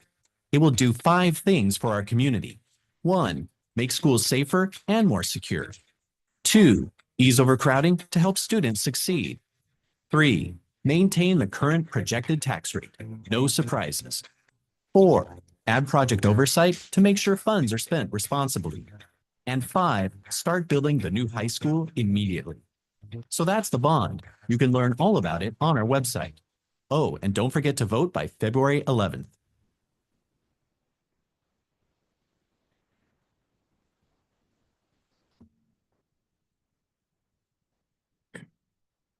I'd like us now to go to the mailer, which is bond fact sheet there, right to your right, bottom right. Okay. And so I think that this also was very succinct messaging that highlighted what the prioritization is.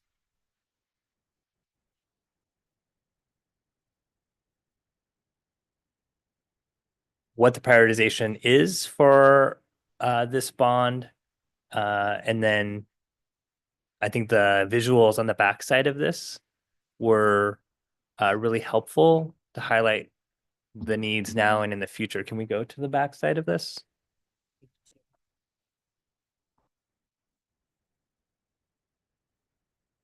From both tax rate standpoint and a student enrollment standpoint, I like it also. It talked about the history of the high school project and the timeline for the capital projects oversight committee.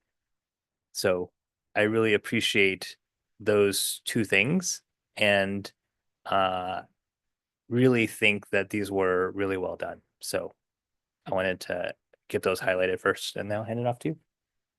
Great. Well, we're going to share the 3 videos, the day in the life, just because they are, now you can see them in totality for 3 of the videos that have been released. So I'll welcome here Mark Sherwood to join us. And so how you want to sequence that out is up to you, but I think we're looking for a brief update about our communications, but how you want to sequence that out. Yeah, go ahead now. We can play the 3 videos that you already had queued. No, I'm fine with it. Okay. Hey everyone, my name's Sophia. My name's Makai, and today we're going to be taking you through a day in our lives as Liberty High School students. Let's do it. We're here with the girls who carry Liberty High School on their backs every morning. Thank you. What did you get? I got the Liberty Snow Globe drink. And I got the Grinch, and we're so excited we're gonna try it. Saying hi to our favorite Mrs. Oren. Hi, Mrs. Oren. Hi, Sophia. Okay, guys, we made it to school, and this is us in the ASB classroom. Everybody say hi. During the school announcements. Only 5 more school days until break. Way to make it through this week. Have a frosty Friday, Patriots, and enjoy your weekend. Welcome to Liberty's Lunch. We have a lot of cool activities like hot chocolate, El Cafe, Patriot Pantry, lots of food and options here, and a lot of cozy vibes. So this is our El Cafe. This is our student-run restaurant. It's so cool. They've got the coolest stuff going on. Ran by the cooking class. So basically, they have like themed food throughout the week. Whatever week we have going on for Spirit Week, they do food to match it. So it's super cool. Yeah, this week's theme is Under the Sea. So we have a lot of sea menu items. This is another one of our most popular student-ran stores ran by our DECA class. Hey everyone, it's 5th period now, and I'm in choir. Our music programs at Liberty are phenomenal. But yeah, 5th period with all my friends. Okay, we're down with 6th period, so we're walking back. Yay! It's a little cold, I'll be honest. Little rainy, little wet. Make the portable walk at some point. Yeah, but, okay, twice a day. 6 points on. Okay, so heading into the last period of the day, teaching academy. My hair's a little wet because it was raining outside. We had to walk back from the portables, but yeah, we're going to teaching academy. It'll be super fun. We start our internship soon, which is super good program they have as well. Okay, so we're in the hallway. It's a little crowded. Our hallways are usually pretty compact, so yeah, takes a little bit to get to class, but it's okay. We're here, and yeah, we're getting through. All right, guys, it's 8 p.m. and we're ending off the day at the Liberty Boys basketball game here at Issaquah. Thanks for joining us on our adventures today. Go Bats! Let's get this win.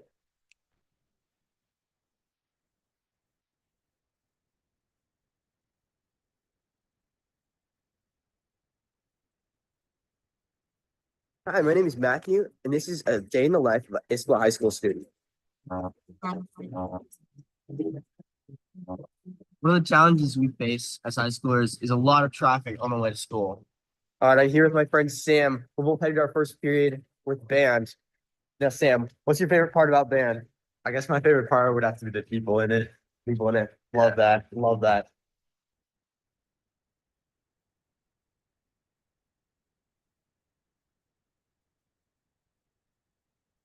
We just finished the calculus test. How'd it go, Max? I spent 10 minutes on a really easy algebra problem and what should have been an easy test, but it was a hard test. Yeah. Post-game report right here. We're grabbing lunch right now. We're still in the line. Quite a long line. 5 minutes in, we're still here. We're almost there. We still got a bit to go. Yep, still got a bit. One of the challenges a lot of students face is being able to find a spot to eat lunch. So a lot of students actually eat up here, up on the balcony. It's unfortunate because there's not enough lunch tables to fit everybody. School lunch is fully compostable, so I'm going to be throwing it in the compost bin. Guys, guess who I just saw? Mr. Baines. What's up? Mr. Baines, what is your favorite part about Issaquah High? Great question. Favorite thing about Issaquah High School, I think is just the community. I think that's one thing that's made Issaquah High School even just a unique place over the years is the community you have of students, of staff, and of families. Yeah, I totally agree. All right, I'm heading to 5th period. It is packed in here, guys. All right, guys, that is a wrap on a day in the life of a student at Issaquah High School. I hope you had fun hanging out with me, and see you next time.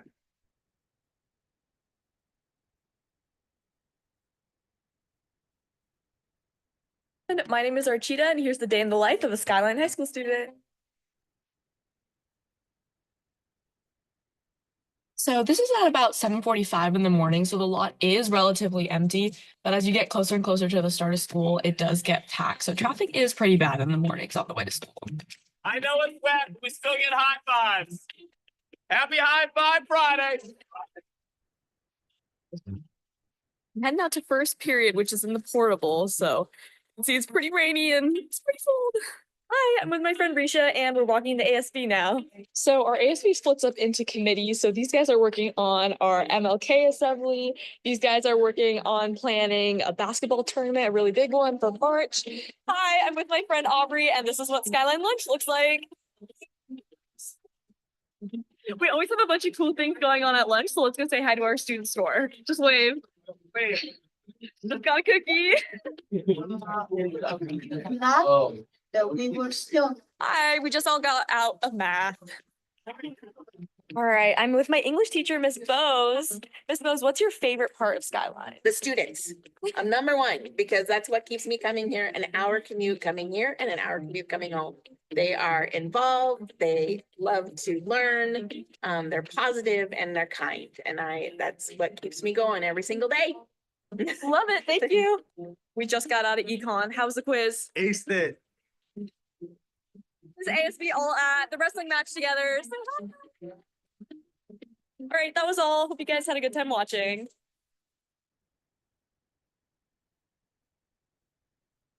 So thank you for all of the work that our communications team has done in partnership with our students as well as our finance and business operations team to get the content that we need to support this. So Mark, do you want to share some updates about what else we're doing? And we'll go from there. Sure. Thank you, Superintendent and board members. Again, Mark Sherwood, Executive Director of Communications, and certainly want to thank our students at the high schools. They were tasked simply just provide a snapshot of what's going on in your schools. That was it. And they provided some great information and for us to all take a look at and review. Some key date reminders that are coming up. Again, ballots and the pamphlets were mailed on January 22nd, so you should have already received those by now. February 3rd is the last day for mail and online voter registrations. And again, February 11th is the last day for ballot drop.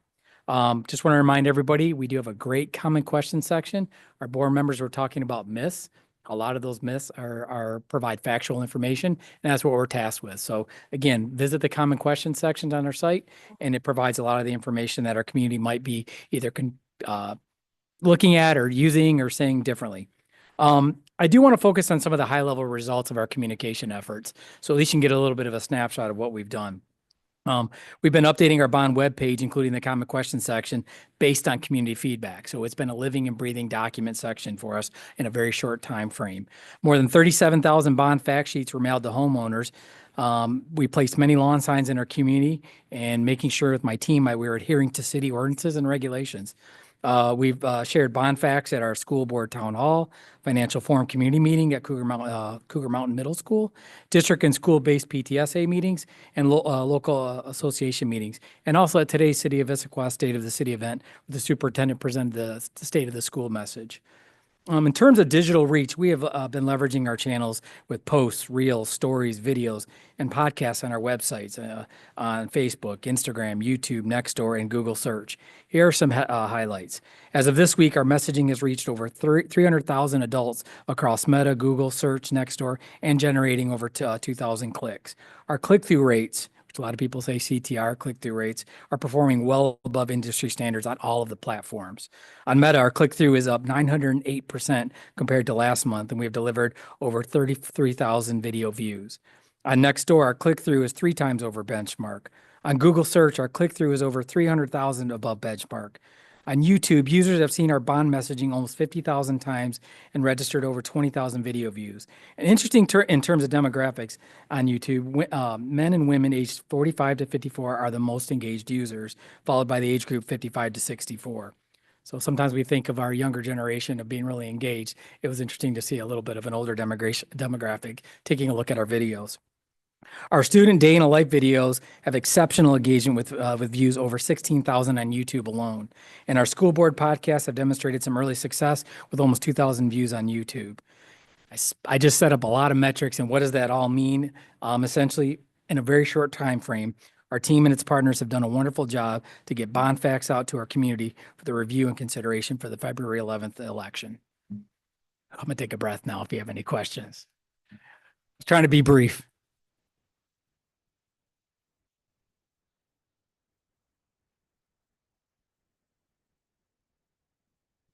Go for it.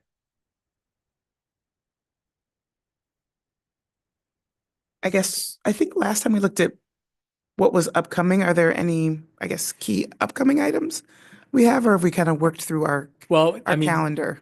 There'll be some potential media opportunities that are still, we're still Okay. working on. And hopefully we'll be able to share some of those with the community and as well as with the board within the next week. Continued digital presence, continued participating PTSA meetings or other local associations that were being asked. So when somebody calls and says, can you come by and talk to us? You know what, I'm there. And so the Chief Ernie, so. Just jump in. There's one more date I just want to note Sure. for folks. So to register to vote in this election, February 3rd. Yep. So that is one important date to keep in mind, particularly if you're a new voter. Maybe you just turned 18. So keep that date in mind. Absolutely.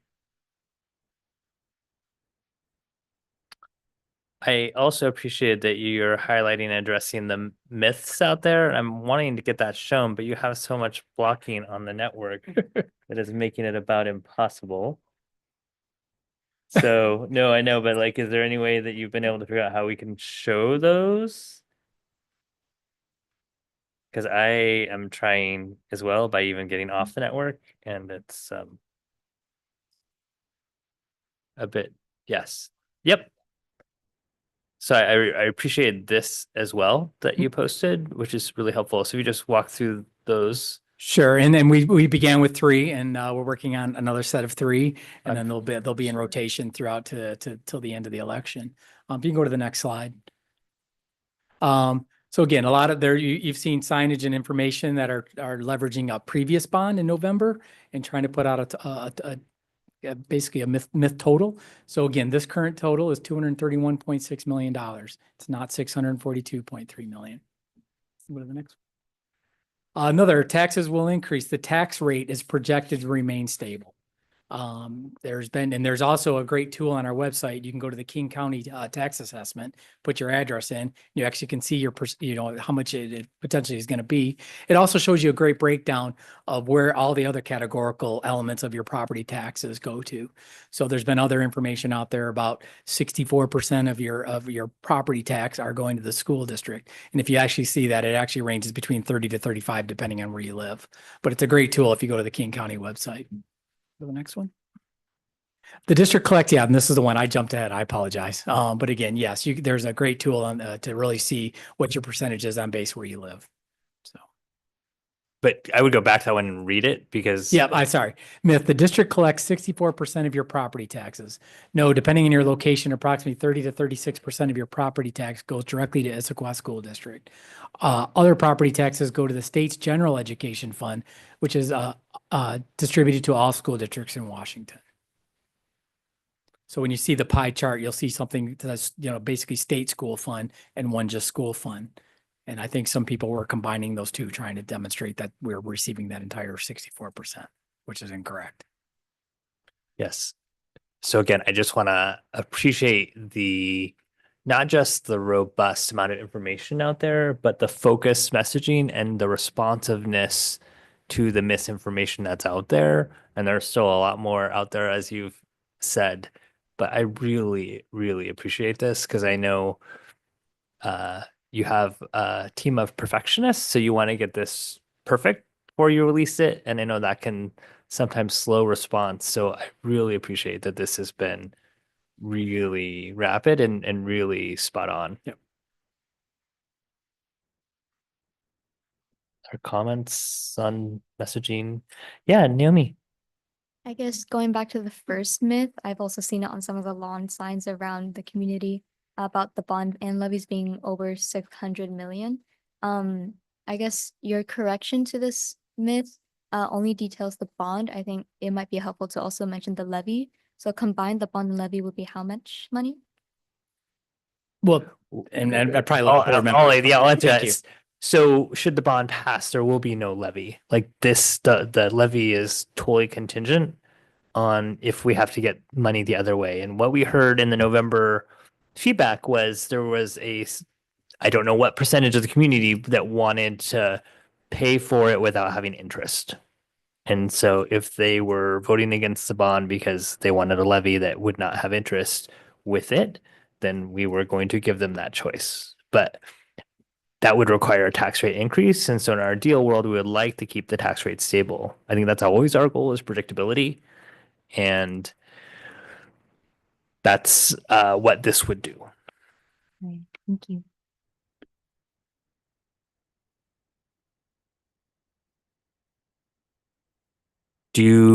Just question for the remaining student representatives here.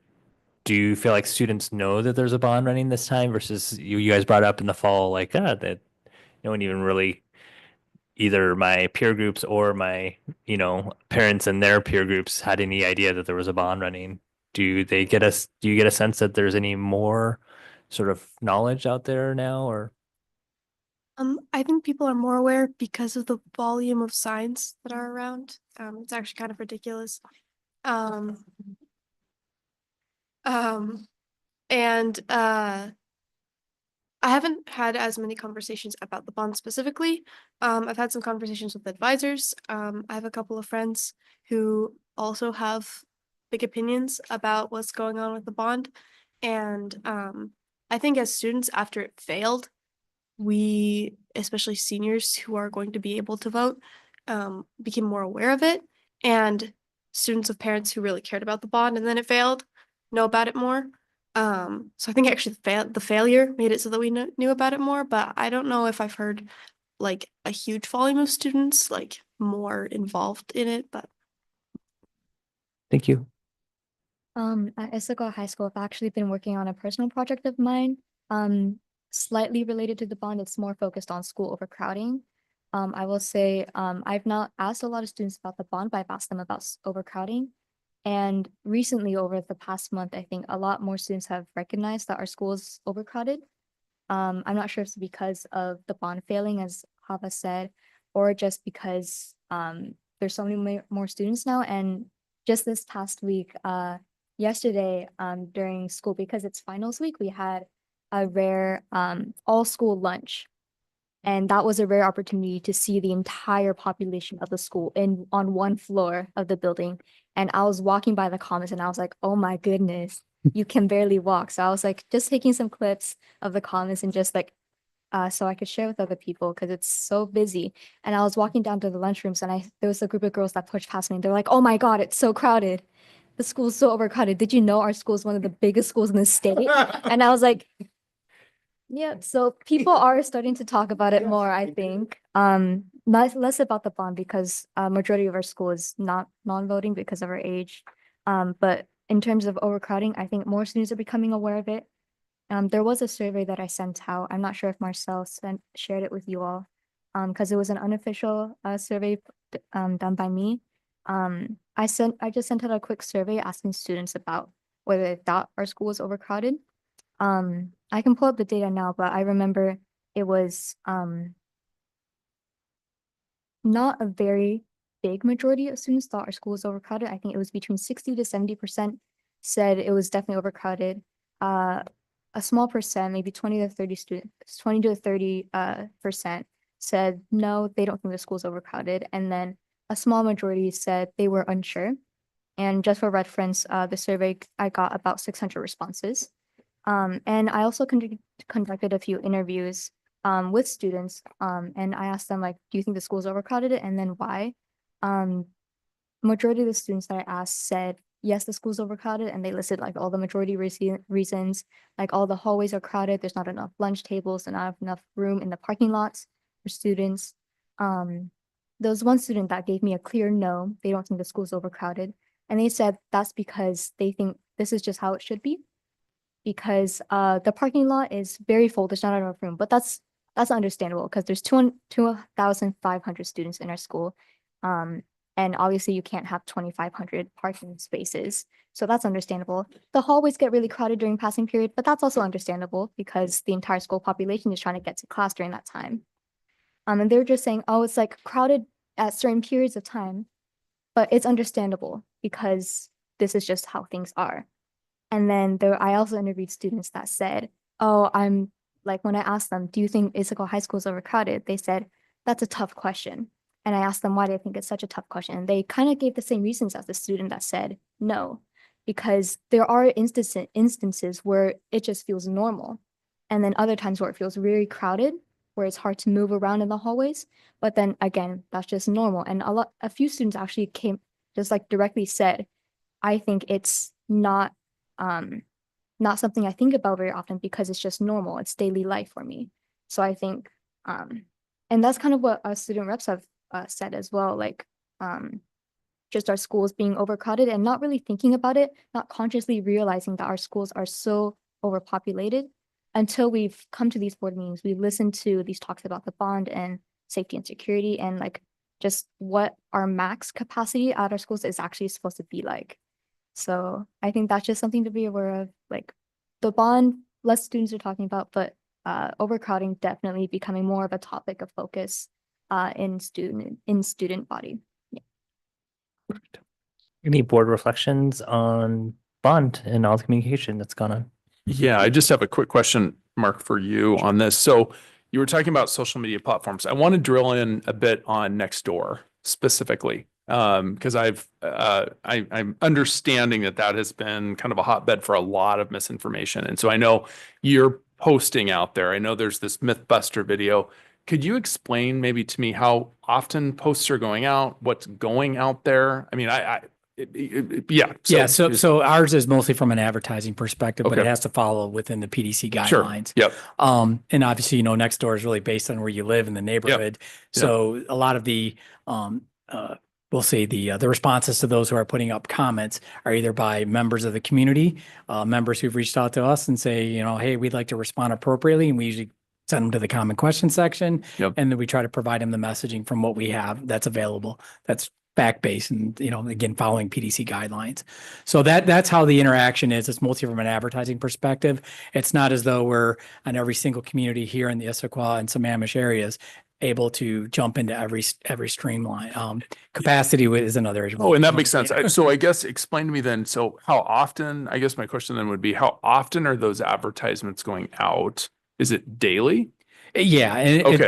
it can be daily, it can be based on your algorithm, it could be based on where you live. So Okay. it's not a set like I buy 14 ads. It's not like a set number of ads run to a set number. It's usually based on the number of impressions. So you have a budget and then the type of reach that you're trying to get. And would that hit all, in theory, ISD residents? Because and the reason I'm asking that is I'm not on Nextdoor myself, Right. but I've been getting a lot of folks sending me posts constantly Sure. from Nextdoor, and I'm noticing people from outside of ISD from all over commenting on it, which is interesting.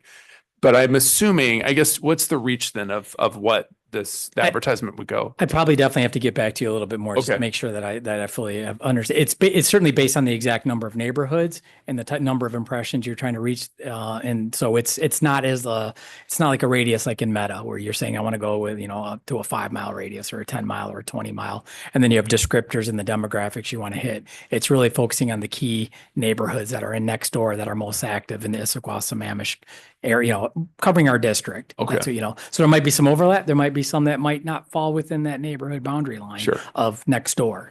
Yep. They're not, Nextdoor is not exactly boundaried exactly like the district. So it's more like parcels of where they're at and from that standpoint. And that helps. That helps to understand that, Okay. because I think the factual information the district's pushing out, and then obviously just having advocates who are out there speaking on behalf of the bond who can share an opinion is going to be very helpful, I think, on that platform in particular. Right now, Yeah. we're in a sprint to February 11th, and that is, in my mind, a platform where there's some opportunity. So whatever we can focus And we're on. doing some additional web run the site type stuff. For instance, I was excited. A team member came in yesterday and said, "Hey, we're on the Seattle Times." So you're starting to see the penetration that are happening based on the targets of where we're at from a geo target perspective, but also from a demographic of an age group. So we're seeing penetration, but seeing the impressions, but then seeing the click-through rates that are going above benchmarks, that tells me that some things are working.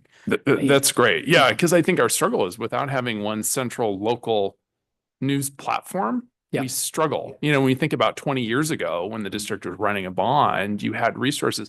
I mean, I think all of these things help, but even I think the Seattle Times carried more weight back then than it does now. Not to discredit, I think Sure. it's great we're in there.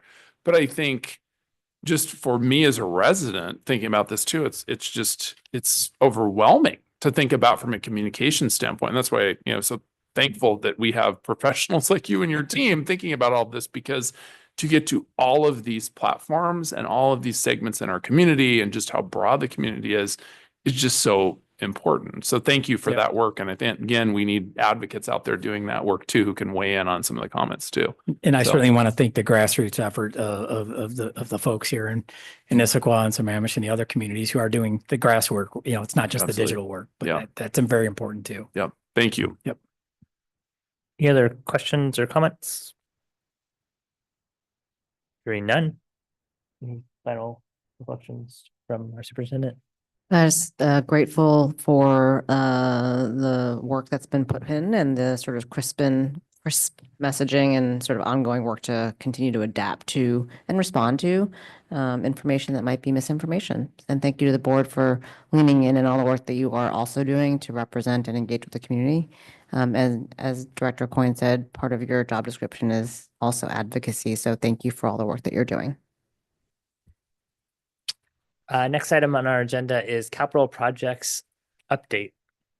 And this is part of our board packet, so we were able to review it ahead of time. Yep. So I think that's a signal for just for Tom to be available for questions or any 3 points that you want to hit from the content. But this is part of a return to our regular kind of monthly update about our progress to capital projects. We are consistently accountable to making sure we are sharing that progress. And so thank you. And I turn it to Mr. Mullins. Okay. Good evening. Tom Mullins, Director of Capital Projects. Quick update, capital projects update. Wanted to look at touch on the 2018 capital levy, the 22 capital levy, and then some other projects the capital projects department is working on. Critical repairs levy, the 2018, just some quick facts, completed 25 of the projects, substantially complete. We've added some new descriptions here to help, because some of these projects, the work is done, but the paperwork through the state and closeout takes a while. So we wanted to kind of note that. And we have 11 in process that we're still working on, trying to get those wrapped up. And a couple future projects, which the board had wanted to put kind of a hold on the funds until we saw how the Clean Buildings Act turned out. Some of the projects timelines for the in process playground, rubber matting, walk-up mats, you'll see the timelines on the right. Won't go through every one. If you have specific questions, let me know. Highlights, we're working on the transportation center ACs in. It'll be done, expected to be complete in the spring, so they'll have some cool temperatures for the summer. Replacing some gym units up at Endeavor, and then building exhaust fan system at Sunset. 22 levy, we're working with the House Bill 1257 Clean Buildings Performance Standards. We're starting to try to leverage some of those funds to get some of the work done there. Bond prep, large general fund project we're doing is the Beaver Lake Middle School elevator modernization. That elevator is struggling. First one we've had in the district that's failed that I know of. So that's a new one for us. Windstorm damage, still getting Holly Street ELC back online. Bids came in today. We'll get started and get those offices back up and running and that roof fixed. And then a lot of work on grant opportunities. So a lot of grant work. A lot through the Clean Buildings and some others. Any questions? I wanted to say thank you to Tom for driving towards completion of as many projects as possible and being very focused on the timelines. And I know that we sometimes do have to adjust timelines. That is part of it. And part of the update was to show those updated timelines for the 2018 projects in particular. There is a small lag with our website, because we have added more information to our website. We have to have more cycles of adding new information. So this is sort of live in the moment, and we will be updating the website accordingly in the coming weeks. Yep. Director Mullins. Thank you. Wait, I have a question. No, we're at questions now. You said. The way you said thank you. I Director thought you were Mullins, not dismissing- Tom Mullins. Calling on Names are similar. Yep. My question is in the windstorm damage. So I guess particularly Holly Street, are those buildings fully usable or are we actually still not? The only portion of the Holly Street Early Learning Center that's not usable are there's 5 offices in the back for the Child Find program that were damaged and had water damage, and the scope was large enough we needed to take them out to bid. But all the Publicly, classrooms are all the open. classrooms, everything else is working great. The site's cleaned up pretty good now. I mean, we're almost there. Awesome. Yeah, Director Taylor. Just a quick question. What do the Clean Building Act grants? What would that fund exactly? Is there particular portions of the act compliance or? It's interesting the way the legislature does these grants. They're kind of a hit and a miss. They're all sorts of different kinds. One of them is because we did our investment grade audit for Issaquah High School, we leveraged that. We put in for a grant. We've been awarded and we're working through that next step of the process now. And that would do actual physical work at Issaquah High School to bring us within compliance. Not totally, because the entire funds aren't there. So, and smart building analytics and some recommissioning work there. Others were to help help school districts pay for their investment grade audits. They cost. OSPI has up to 40 cents a square foot to help pay for investment grade audits, as well as the Commerce Department has a program for that. So we're working through those programs. The other one was there's some requirements within the Clean Buildings Act for energy programs moving forward. They're pretty intense. You have to have O&M, operation and maintenance programs in place, and these are all very intense, evolving programs. So we're leveraging some monies, another grant from Commerce to be able to leverage and get some of that work done with consultants. So it's kind of smattering of different programs. Yeah. Okay. Interesting. Thank you. Yeah. Appreciate that. Any other questions? I would say thank you, Dr. Mullins. Super appreciate the focus on 2018. I think that we need to get those buttoned up as quickly as possible as you look ahead to what 26 through 29 looks like. We certainly can't have a muddied conversation where we're talking about something that was a decade prior. So I'm even a little nervous about the 22 ones. Yep. So absolutely. Thank you. Thank you. The next item on our agenda is legislative matters. Director Taylor. Yes, things are moving in Olympia for sure. Senate has already taken up bills on the big 3, which I think Director Gallinger, you even testified on one of those bills, and I know CFO Turney has also provided testimony. There were some interesting stats that came out of that on the pro-con positions that the public can lodge on the bills. On the special education funding bill, 2,600 positions logged, 2,500 of them pro.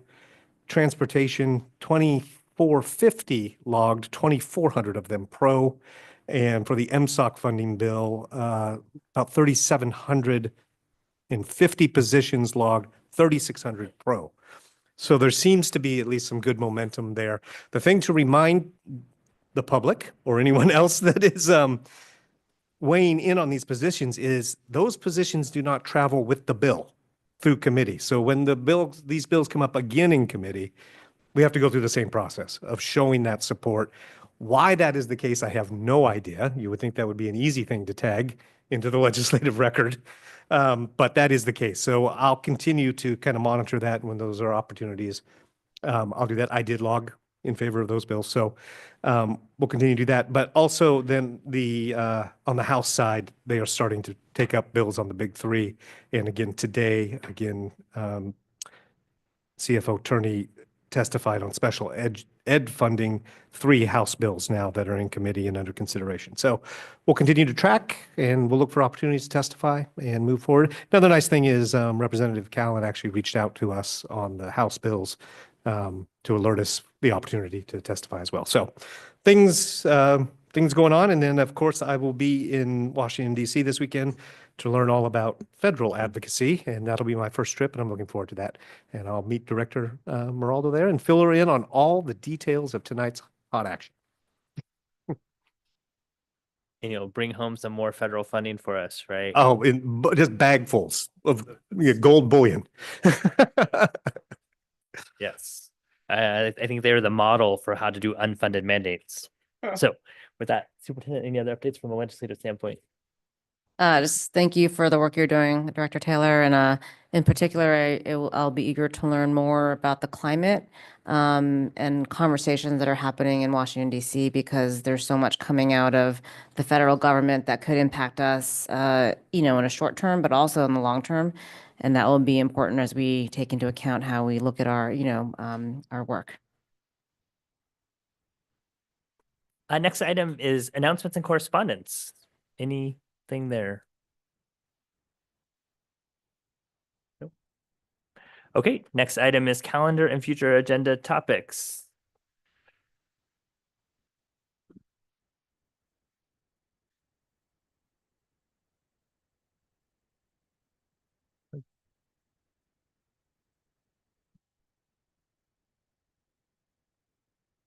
I move the board accept the 2025-2026 school board meetings calendar as presented. Second. We'll open up for discussion. You'll notice in March, you'll see those asterisk days, which I am assuming are because of the non-student day that is tentatively scheduled for the 13th, of which we have not used or not left unused at any time that I can remember, aside from when we were all virtual. So I think in your calendars, when you're planning on it, plan accordingly.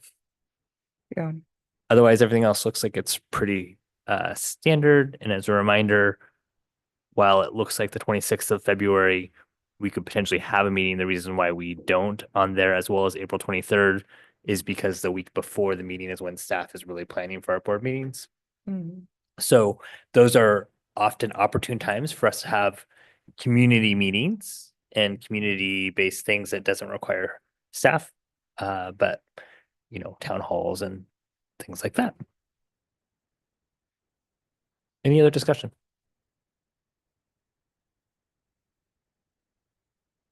No. So just for some housekeeping clarification, when we pass this, are we passing it for the 11th tentatively and knowing that the 12th may change? How are we, just so I know what we're actually approving for March?